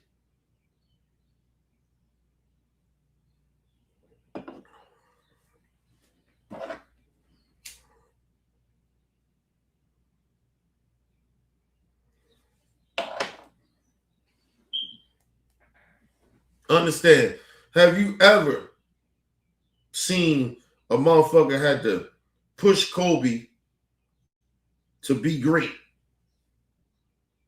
Regardless of all his mistakes in games or whatever, or he airball shit or whatever. You never heard about anybody saying they had to push Kobe to be great. You give a challenge to Kobe, he take that shit personal. But LeBron James, Kobe had to push this nigga to try to be great in an all-star game. Man, don't mention LeBron James in the same realm as fucking Kobe and Mike. You can't do that. That's why I say I take them out of the GOAT debate. They over there, bro. We can have this GOAT debate with LeBron, Magic, and all them. But Kobe and Mike, I'll take them out of that shit. The fuck out of here. LeBron James is trash, man.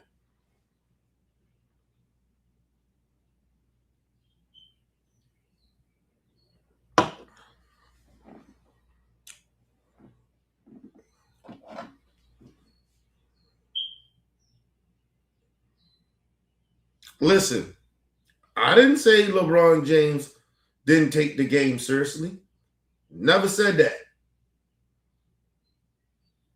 Never said LeBron doesn't take the game seriously. I said LeBron James is what's the word I'm looking for? Because I don't want to like downplay the dude greatness, because he's great. He's not a killer. Mike, and I might have said take it seriously. And what I mean by that, I don't mean like he don't take the game seriously. I mean like Mike and Kobe was different, bro. They lived and breathed basketball. That's what they did. Right? Like they was more competitive than anybody you would ever see playing basketball. Shit, any sport, that's why they beloved the way they are. That's why when you talk about Tom Brady, the GOAT of football, that's why they call him the GOAT. Like, it's different. Niggas people never say, oh, Tom Brady ain't take this shit. Like, you get what I mean? Even though Peyton Manning, same thing, Peyton Manning, nigga be like, yeah, Peyton ain't win this, ain't win that. But ain't nobody ever say that Peyton wasn't no killer. Peyton was a killer. Can't say that about LeBron. I mean, you can say that about LeBron. You can say that about LeBron. He not no killer. You can say he ain't no killer. Not like that. LeBron James is a stat packer. That's what he is. Because he know he can't live up to that killer mentality. Like those guys I mentioned, Tom Brady, that's a different sport. Tom Brady, Peyton Manning, they was killers. They took the game seriously in a place, not saying LeBron ain't taking it seriously, but these dudes were serious dudes when it came to the sport. Like they was like it's a part of who they are. It's a mentality thing. It's a killer instinct. That's why I don't want to say that LeBron didn't take it seriously or something like that. They took it more serious than a lot of other players. It was a little bit more psycho. And you can see it in their games. You can see it how they moved. I think LeBron James understood that he could never beat Michael or Kobe. He knew he was gifted. He used his gift. He knew he was great. But he knew that he couldn't fuck with them for their work ethic. Right? Like, not even say they work ethic, because LeBron worked hard.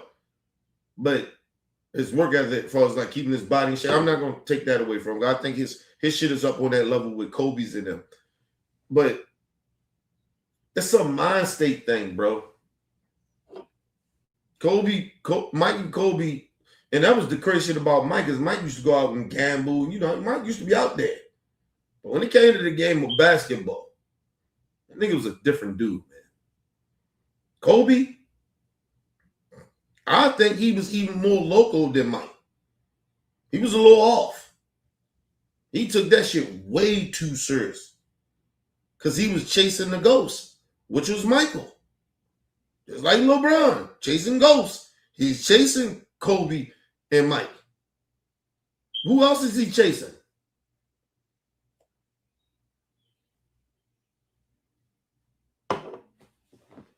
That's why you see LeBron James fans skip over Kobe Bryant the way they do. Because the only nigga that's close to Mike on the GOAT debate is Kobe. Nobody else. Fuck out of here.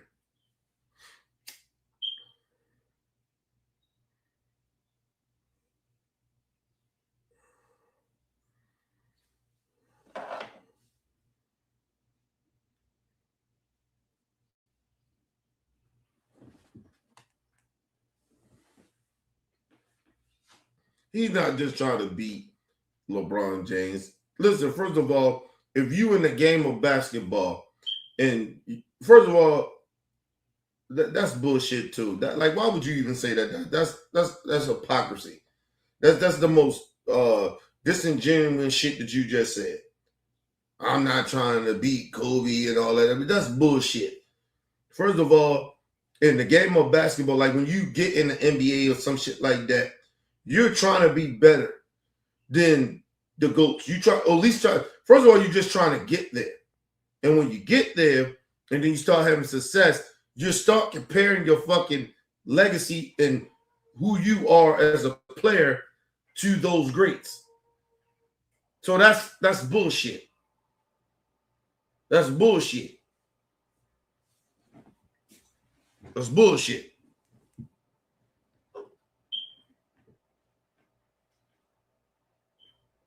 I think keep saying that shit. It's like me and sit here and lie and say, oh, Kobe wasn't trying to compare himself. He was just trying to be Kobe. He wasn't trying to compare himself to Mike. Yeah, he was. You ask a lot of those NBA players. That's all they want to compare themselves to. But in this generation, they're not trying to compare themselves to LeBron. Like they don't respect LeBron like y'all think.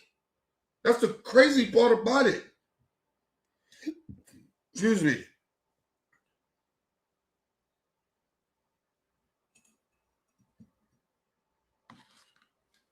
Like even when what's his name? Ant-Man. And I love Ant-Man. He be getting out of pocket, he be being disrespectful. But he will find out very, very soon if he don't start winning no chips, he gonna be another Luka. But he not even a Luka because Luka don't disrespect the greats. The greats love Luka. Even though he ain't won nothing yet. They love him. But Anthony Edwards better watch himself of disrespecting the greats.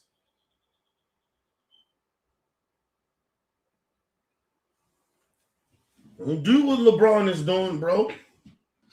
You never heard Kobe Bryant ever say he was greater than Michael Jordan. He said that, nigga, I'm trying to be better than Mike. That's the most crazy shit he said.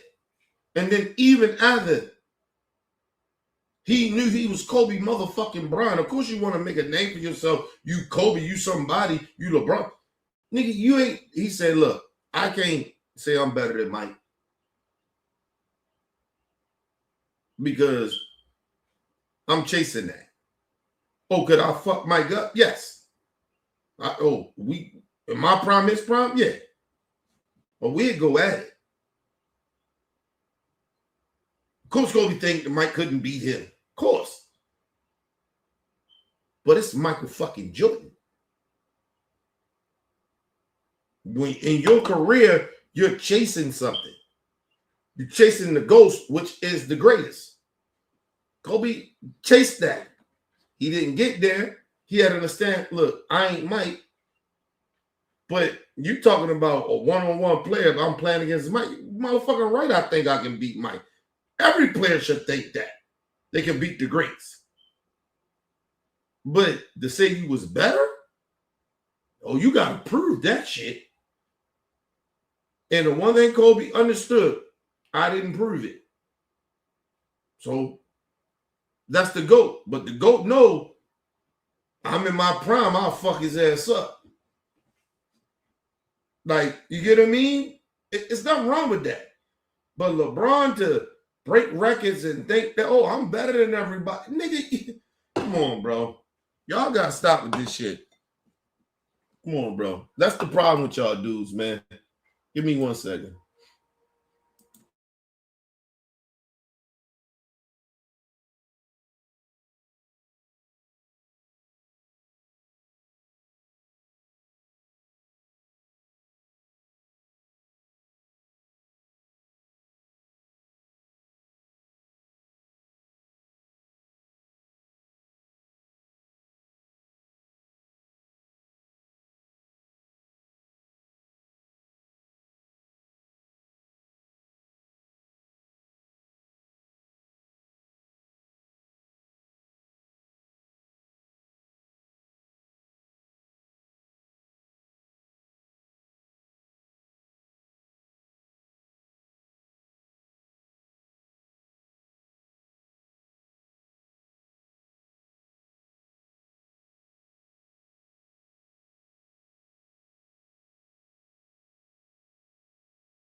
All right, people, I'm back.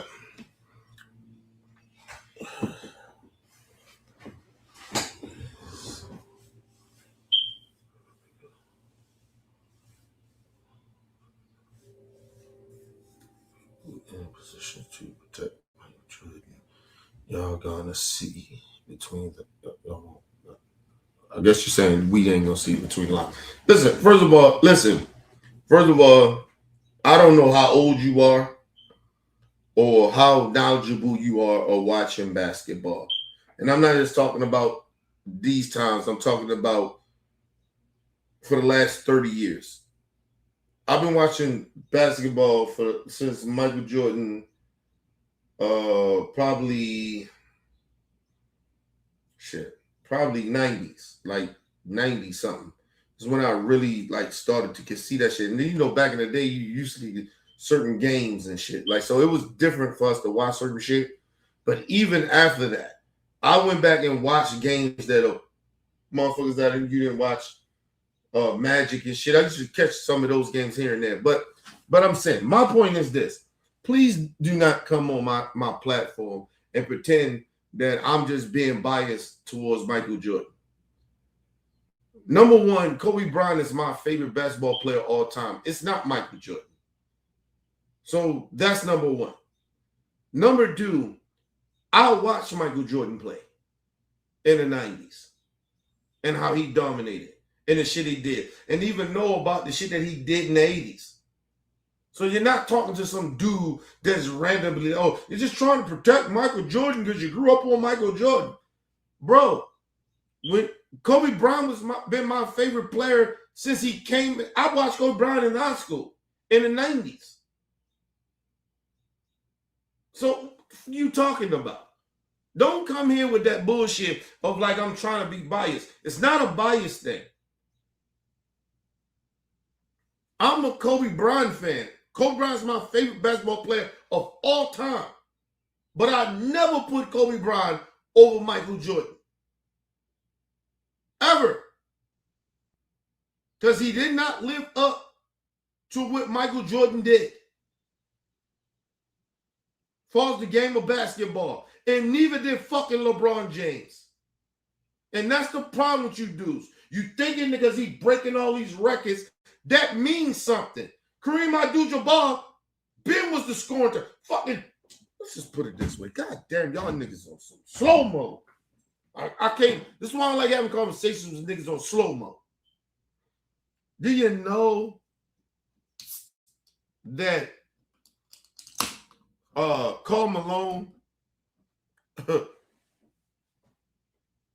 had more points than Michael Jordan? Still to this day.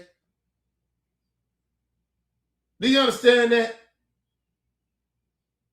He got more points than Kobe Bryant on that list. Nobody think that Karl fucking Malone is better than Kobe Bryant or Michael Jordan. Kareem Abdul-Jabbar. It's a discussion because he got 6 rings. Come on now. The fuck are we talking about here? It was niggas before LeBron. You broke some records and nigga, you still ain't got them chips? Listen, when you talking about greats, GOATs, top 5s, you gotta have 5. You don't got 5. He doesn't. Put it this way, when you're talking to me.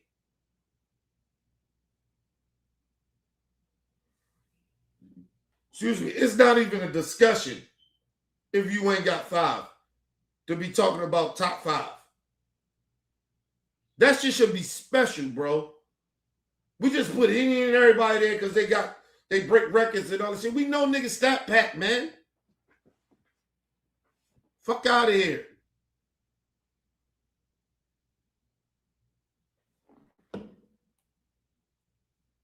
Niggas keep acting like that 81 even with Kobe. He could have kept playing. Nigga could have probably got 90. 100 if he wanted to. The way he was playing, but he didn't. Come on, man, stop. And nobody is being biased of Michael Jordan. He's not even my favorite basketball player, but he the GOAT. I watched Michael play. I know what he did. How's a nigga that ain't did nothing? Listen, nobody compared LeBron James to Kobe Bryant. We used to compare LeBron James to Magic Johnson. Fuck are we talking about? We listen, top 5, we think Magic Johnson is top 5. But he ain't better than Michael.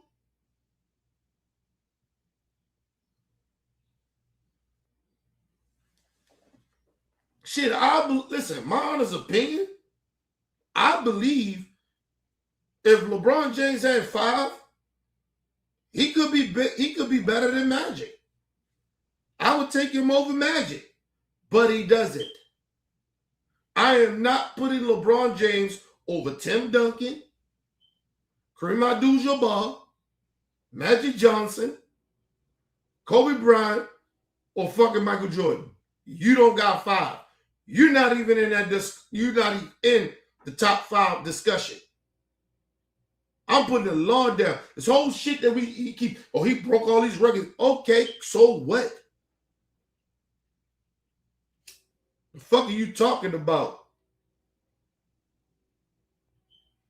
Motherfucker Karl Malone had way more points than Michael Jordan. Fuck are we talking about?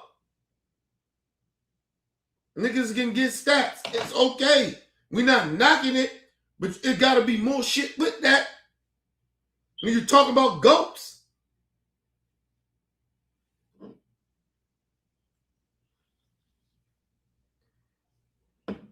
Listen, I asked the chat this. Have LeBron James ever got on all defensive player team? I need to know that.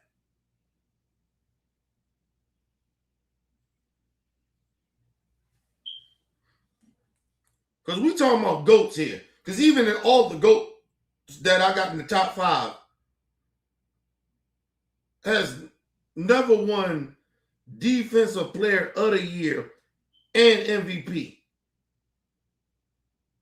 So, like, what we talking about here when we talking about Michael Jordan? It's stats that this nigga got that a lot of these niggas ain't nobody gonna get. Like, please stop. He broke the scoring record. Okay, that shit can be broken. Karl Malone is what was number 2. Fuck are we talking about? 93. Fuck are we talking about here?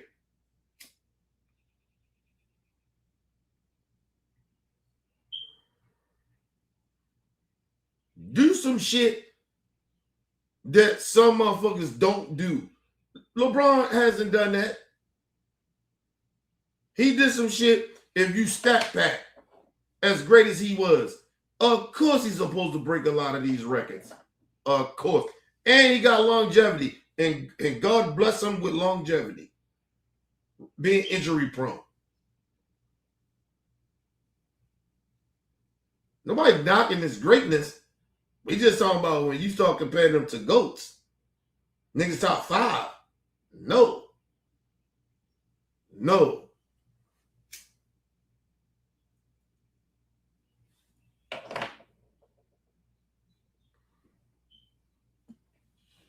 And I'm going to tell y'all why Magic is beloved the way he is. Because him and Bird, basically, it wouldn't be no NBA if it wasn't because of them. The NBA was they was on their last leg. If it wasn't for Bird and Magic, you wouldn't, I don't know if we get LeBrons and Kobe's and Mike's. Let's just be real. That's why, even when it comes to Bird, that's why they beloved. And they was nice. Them niggas was killers in their own realm. Especially Bird. Bird is a killer. Probably more of a killer than Magic. But when it was about playing that game of basketball, Magic was a killer. He could turn it on, turn it off.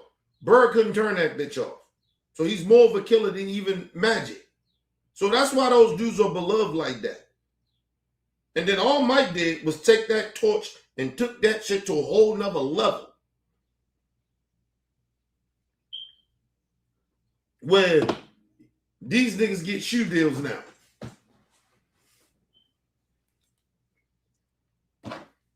I'm just trying to listen. I give LeBron James this. He made sure the players, he helped build the money that they getting.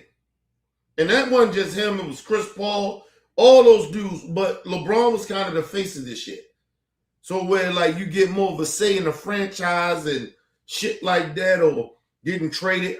Listen, LeBron did some great shit. So I'm not knocking him. That's why I say he's great. But a lot of the shit that he was doing behind the scenes to stack teams and shit like that, people ignore that shit. You're talking about GOATs like that. Michael ain't do that. Kobe did not do that. And I'm not knocking LeBron for it, but nigga, you can't get all this power, create all these super teams, and you got 4? You got 4? Yeah, you broke records. Supposed to do that. You great. But you got 4 championships.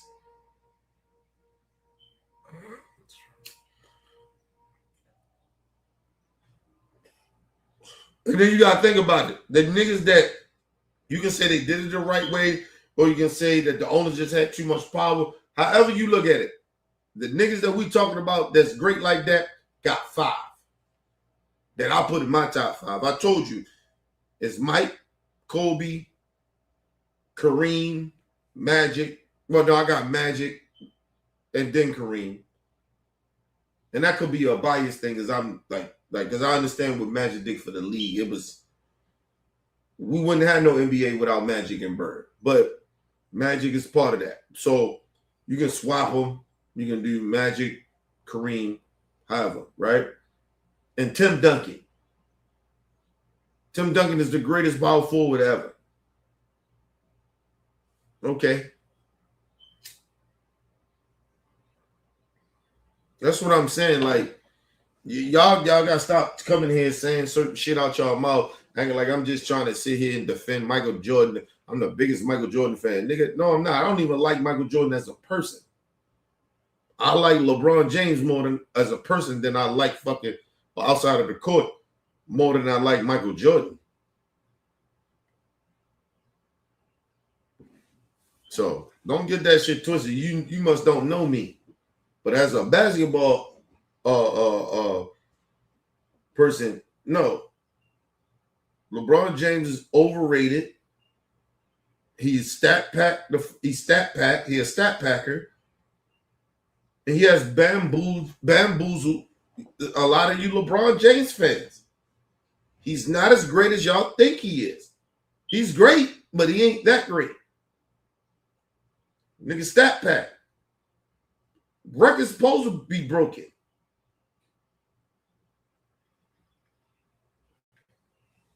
Like I said, it's going to be very, very impossible for any player to do 2 3-peats like that.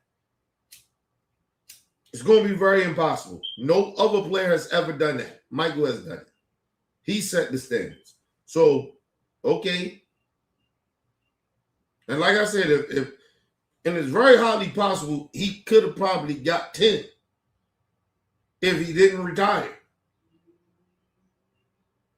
the first time. And that was mainly also personal shit that came with his dad.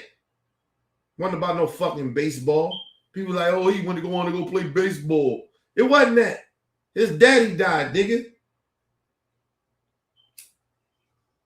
His daddy seen him as a baseball player, not a basketball player. That shit was a shock to his father. God rest his father's soul. That's why he did that. But that's not the reason he retired. He wasn't mentally there. Yo, that was his dad, yo. His dad was his biggest supporter. What are you talking about? And the way he lost his dad, man, that'll fuck anybody up. But believe it or not, if that did not happen to his dad, he fuck around would have probably won the whole decade of that. Niggas probably wouldn't have got no rings. A lot of these greats that y'all think that's great now, they probably wouldn't even got no rings. Fuck are y'all talking about?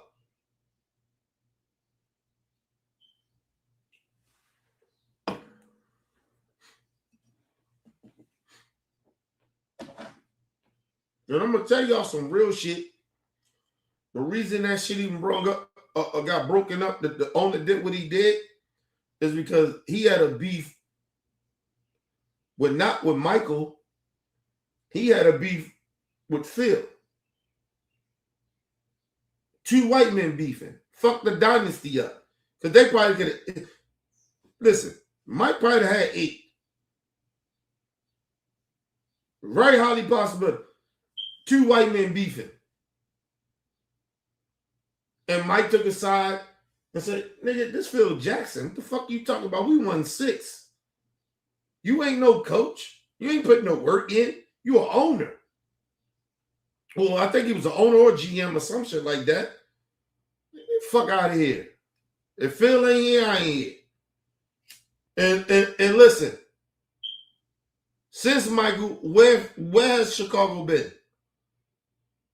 They had D Rose. Shout out my brother D Rose. Other than that, what? The greatest, y'all let the greatest basketball player leave. That owner.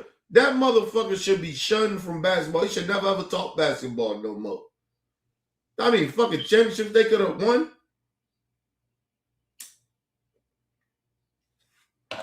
Listen, man, this ain't about, you just biased about Michael Jordan, nigga. I'm not the biggest Michael Jordan fan like you think. But I respect greatness. And you niggas keep trying to do that like we being biased. No, it's you being biased. You don't see your king for what he is. He's overrated. He's a stat packer. He's behind the scenes manipulating shit, pushing for these juggernaut teams behind the scenes, getting what he wants, and still fail. He's failed more than he succeeded. But you want to act like he's on the same level as the GOATs, as these elite GOAT niggas. The Michaels, the Kobe's, the Magics, the Kareems, the Tims. No, he's not on that level. This nigga he created this situation. He created every situation he been in. Listen, his first 9 years, okay, we get it. After that, the second half of LeBron James' career, he's been manipulating how shit goes.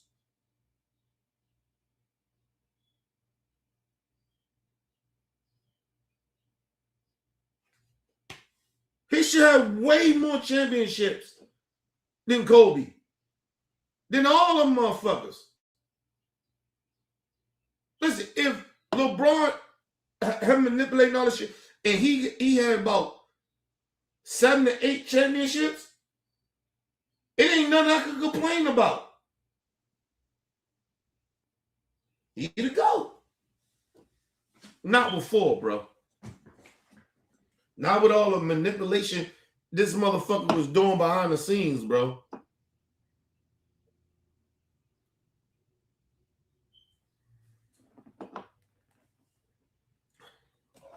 Listen, LeBron James has been stat packing for years because he knew he was never going to catch Kobe, and he was never going to outshine Kobe in LA, and he was never going to catch Michael. So he been stat packing, trying to use stats to say, oh, I'm better than Kobe. I'm skipping over all the greats too. Right? I'm skipping over Magic, all of them. And I'm going to go straight. I'm better than Michael Jordan. What? Because you stat packing? Nah. Like I said, LeBron James fans do not want to answer this question. Since he left Cleveland, he been manipulating behind the scenes of stacking teams. Where he goes, what he does, everything, he has control of it. These are facts. Y'all know that. And he got 4. He got 4 chips. Yeah, he broke all the records. He's supposed to. He played long. And he's great. He's supposed to do this shit. Fuck are we talking about?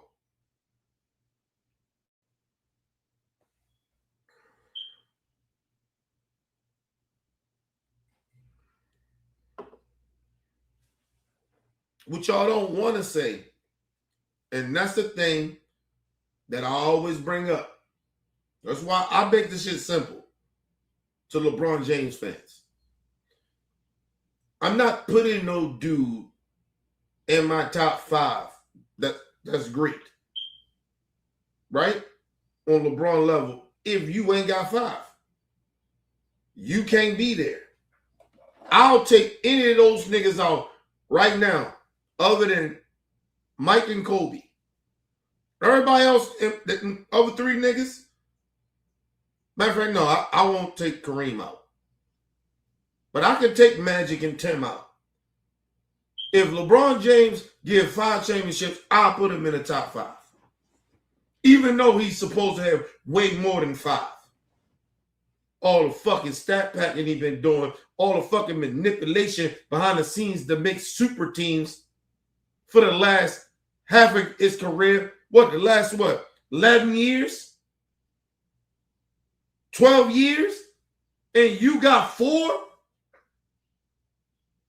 No, you ain't Kobe. You ain't Mike. And all that stat packing you did, all that manipulation you ain't better than Magic or Kareem or Tim Duncan, because you ain't got 5. And until you get 5, you ain't gonna be in my top 5. You and Shaq is still debating who's 6. Fuck out of here.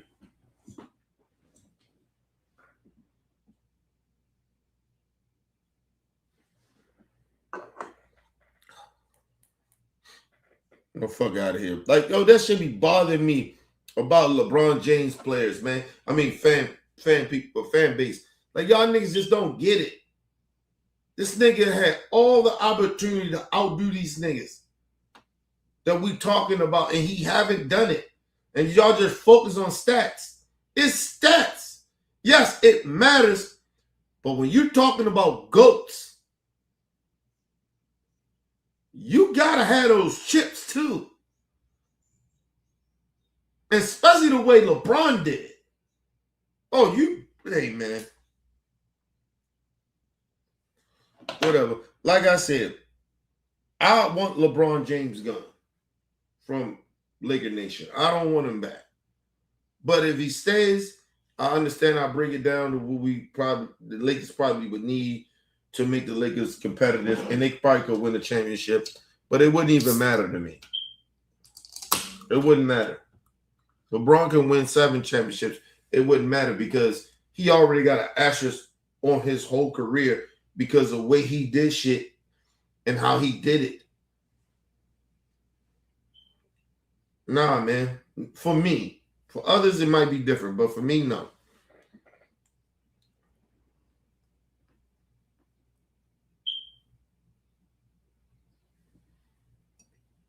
But I'm a fair dude, right? I'm not trying to be too biased, right?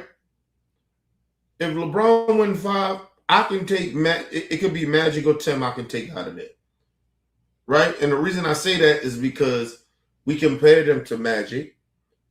I think if he got 5, Of course, overall, he's better than Magic, right? But he don't have that chip. I can't put him there. Tim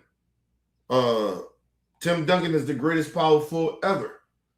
LeBron James is the greatest small forward ever.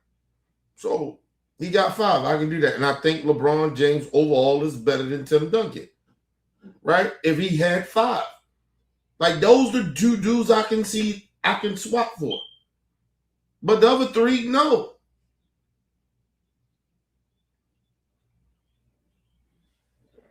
No. Now you gotta think about Kobe and Kareem. People are like, well, they the second best, because I always say they're the second. Right? I believe that Kareem is the greatest center of all time. Then it's Shaq. Right? Kobe is the second greatest shooting guard ever. It's Mike. I still don't think he's better than Kobe Bryant. Because like I said, they all chase, they were not, other than Kareem, they all was chasing Mike. So, no. Kobe's the only thing that come close to that. You can break all them records all you want. It doesn't matter. We watched Kobe Bryant play.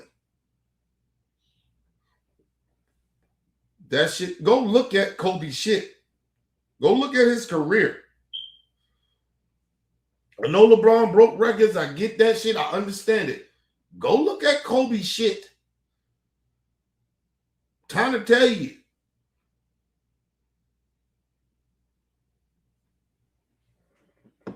Ain't nobody ever say that Kobe Bryant he never played D. They might have said he was selfish on offense, but they never questioned Kobe Bryant's defense. They said LeBron James stopped playing defense 10, 11 years ago. Never said that about Kobe Bryant in his whole entire career. So, like I said, and people keep acting like Kobe ain't played for 20 years. I mean, what we talking about?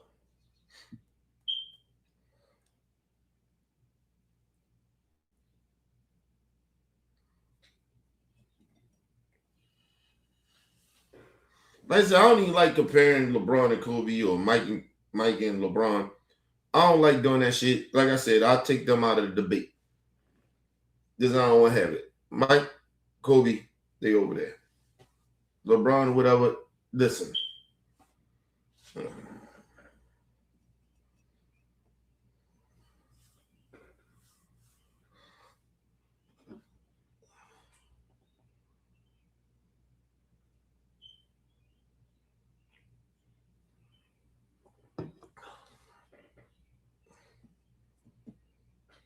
Listen, you're right. You're right, 05B.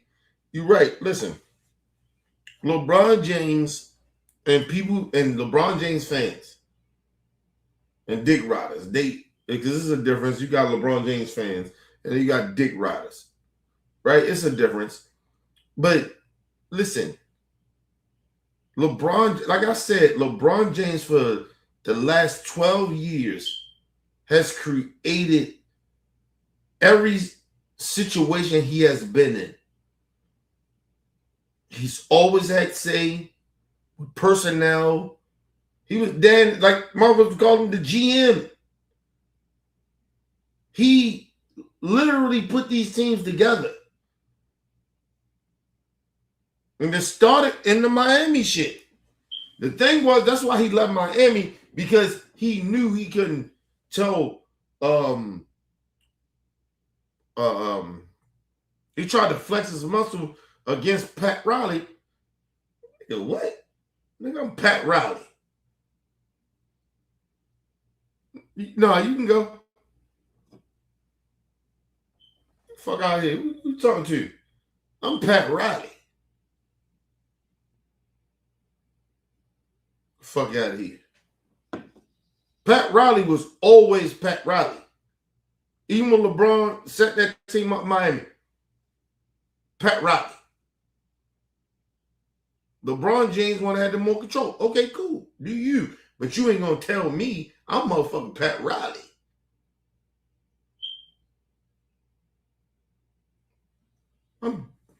I'm stamped. You trying to, you trying to be stamped. But I'm motherfucking Pat Riley. He wasn't pulling that shit with Pat. That's why Pat was like, okay, nigga, go. Fuck out of here.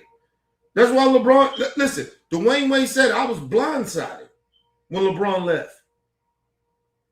But that's the type of nigga he is. I'm talking about in this basketball shit. You blindside your boy? That you called him to recruit niggas to make a super team, and you have a beef with the general manager, and you don't run that past me when you leaving? Dwayne would say he didn't even know this nigga left. Facts. That's the type of nigga LeBron James is as a basketball player. And y'all sitting there acting like this dude is like that, man. Stop, man. This dude did a lot of cruddy shit behind the scenes. And people can say, well, can you kind of say that that's how he is as a person? No. Because outside of the basketball, man, it's a great father. You ain't never heard of LeBron, no scandal, no troubles or whatever. It may be a personality thing to a certain extent, but even outside of the drink thing, everybody talk highly about LeBron. Everybody ain't gonna like you. I get that. So that I can't hold that against him. But he does great things for the community. He stepped up a lot of times when he's supposed to. Can't knock him for that. No, I think when it comes to this, it's different when it's basketball. It's different when it's sports things. I'm telling you, it's a competitive thing, and people can get nasty, and it could be a part of, they can grow into being that personality of that person, or it could be them, right? But the one thing about LeBron, it's a balance with him. When it comes to this, okay, I got you. But yeah, like I can separate it. I believe LeBron James is a great dude, right? You might not like everything about him, but that's anybody, right? But his reputation outside of basketball is stamped, right? Like he's not like, nobody talks bad about LeBron outside of basketball. In the game of basketball, because it's a sport, yeah, everybody talk bad about it. That's two different worlds to me, I believe. Like it's like, all right, he's like, I'm different in a certain type of way, right? Like, I gotta be me, right? But when I'm at work and shit like that, I'm a little different, right? I'm a little more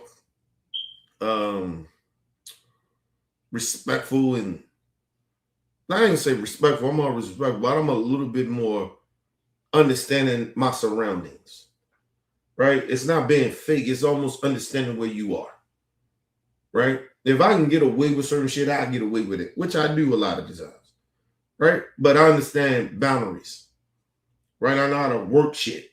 I think LeBron knows how to work some shit, but it still backfires on him, right? That's anybody. You trying to work some shit that you know that you probably shouldn't be trying to do this shit, but it backfires. It happens.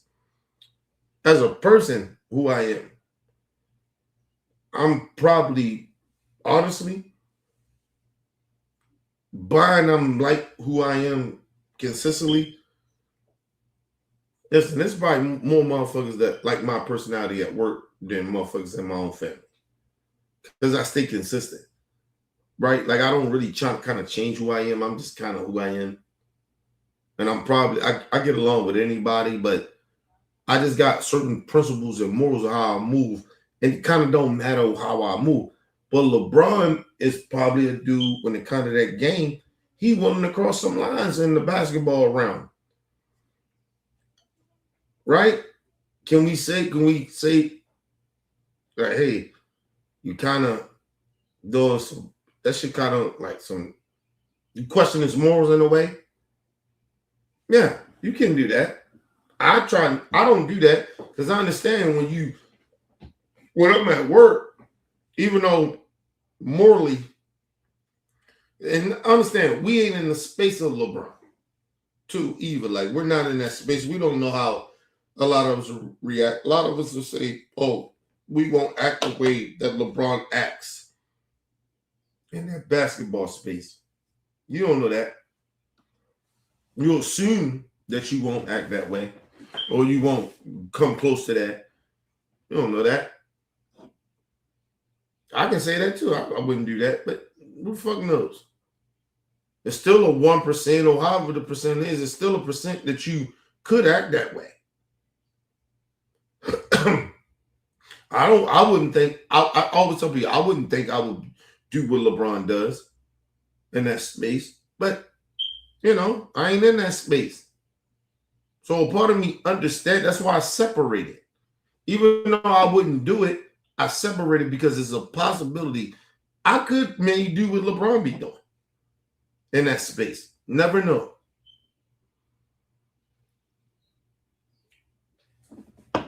Now you gotta understand something too. Ain't no men that raised LeBron, right? I got raised by men in my community. I knew my dad, but he wasn't there like that. But I had men raise me, right? And my lifestyle was different. So my morals and intentions is different.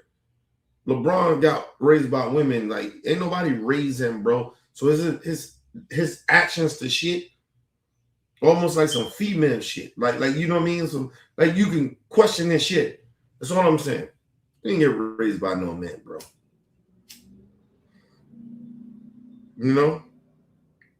He's trying to figure out how to be a man, right? Because nobody gave him the ropes to be a man. So you see the shit that he's doing, you question it, right? Like it's like female traits. What the fuck are you doing? Like envying niggas and hating, like it's the shit that he does. So you question it, but he didn't get raised by no man, bro. I got raised by niggas in the hood, men in the hood, uncles, big homies. Like you know what I'm saying? I got raised by men. A lot of my mentors, men. Like so, I got raised by some shit. Even though my dad wasn't there, even though I know more women than I know men, right? But the men were still there to let me know, like, hey, LeBron James coming into his own. Ain't wasn't a whole bunch of men there, bro. It wasn't. And I ain't trying to knock his mom being a single woman, but she can't teach this nigga not to understand certain emotions and have certain morals about certain shit or letting certain shit go just on some man shit. Nigga, you don't do that. No woman can teach you that. No woman. Yo, fuck how special she is. She can't teach you that. Only a man can tell you when a certain shit of nigga, like, let certain shit go, bro. That shit ain't that worth it like that. That shit gonna make you look like a bitch ass nigga. Like, only a man can tell you that. Woman gonna tell you, he did what? Like, they going, like, you get what I mean? So, that's why I be trying to get y'all to understand. But anyway, nobody hating on LeBron, bro. I don't hate LeBron. I think LeBron James is a good dude.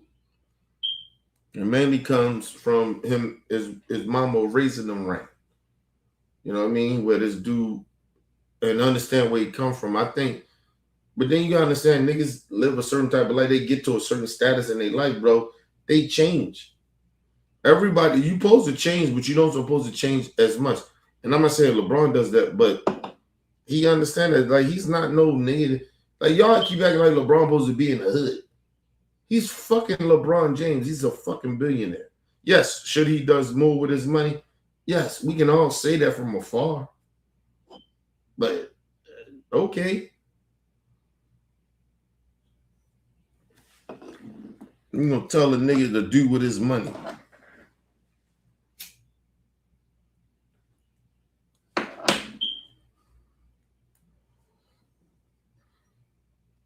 Shit costs money, bro. You know what I mean? And niggas like, oh, he out here popping champagne. Nigga, that's his life. He supposed to enjoy his life. I don't understand people like that. They be acting like people can't enjoy their life. Nigga, I don't get it. What? Because you, listen, you got families. Listen, everybody makes decisions in their life, bro. You know what I mean? I always tell people that. People make decisions in their life. And I appreciate people that did shit for me in my life, but I don't owe you a motherfucking thing. Like I said, a lot of motherfuckers be thinking that, oh, they did something for you, you owe them. No. You should support me regardless. Not because you think I owe you something. You actually really believe in me. That should be enough for you. Like, it's like niggas, like young folks and shit I see doing good and shit that I helped out. Nigga, they don't owe me nothing. Owe me a motherfucking thing. They listen, I'm so proud and yo, that shit makes me cry when I know them niggas listen to what I said and did they thing and did it their way. They ain't doing my way, they did it their way. And they successful. They doing what they doing, they made it out. Nigga, they don't owe me nothing. Owe me shit.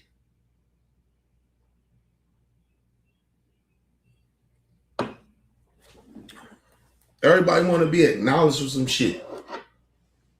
Fuck out of here, man. That's just your kid. That's something a little different. You know what I mean? That's a discussion. That's a different discussion. But you doing shit for other people, nigga. You do it for them. That's because you thought that you supposed to do that. That's something you supposed to probably did. Don't be hold that shit against people. You owe me. Like, you show me the shot or show me love. Get the fuck out of here. Fuck out of here, man. You're a bad human being. I keep telling people that shit. You bad. You're a bad person to think like that. Nobody owe you shit because you do something for somebody. They owe you. They don't owe you shit. Because listen, like I always tell people, and I had to learn this too. There's no shit I just all of a sudden I knew for a long time. No, I had to learn that shit. Listen, because you do something for somebody, that's your choice to do it. You chose to help that person. You could have told them no, but you didn't. But that person don't owe you shit. That's why I tell people I don't allow people to borrow money from me. If you ask me for it, if I got it and I can afford to give it to you, I give it to you. But if I don't, I don't.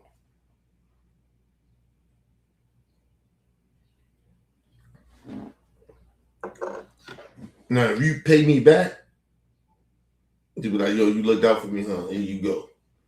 Show me a blessing down the line or something.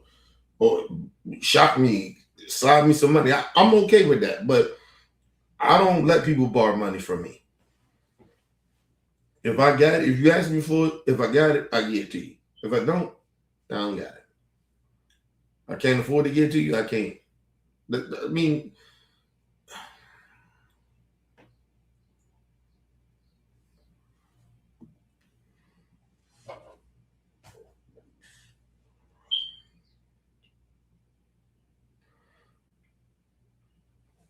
I tell people this, right?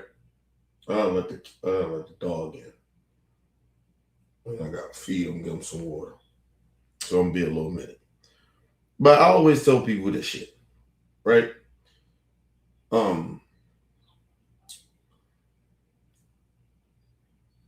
Your expectations for other people is overrated, right? Like you can't expect people to do Like if you do something for somebody else and you expect them to show the same appreciation that you or the same shit that you show for them, that they're gonna do it for you.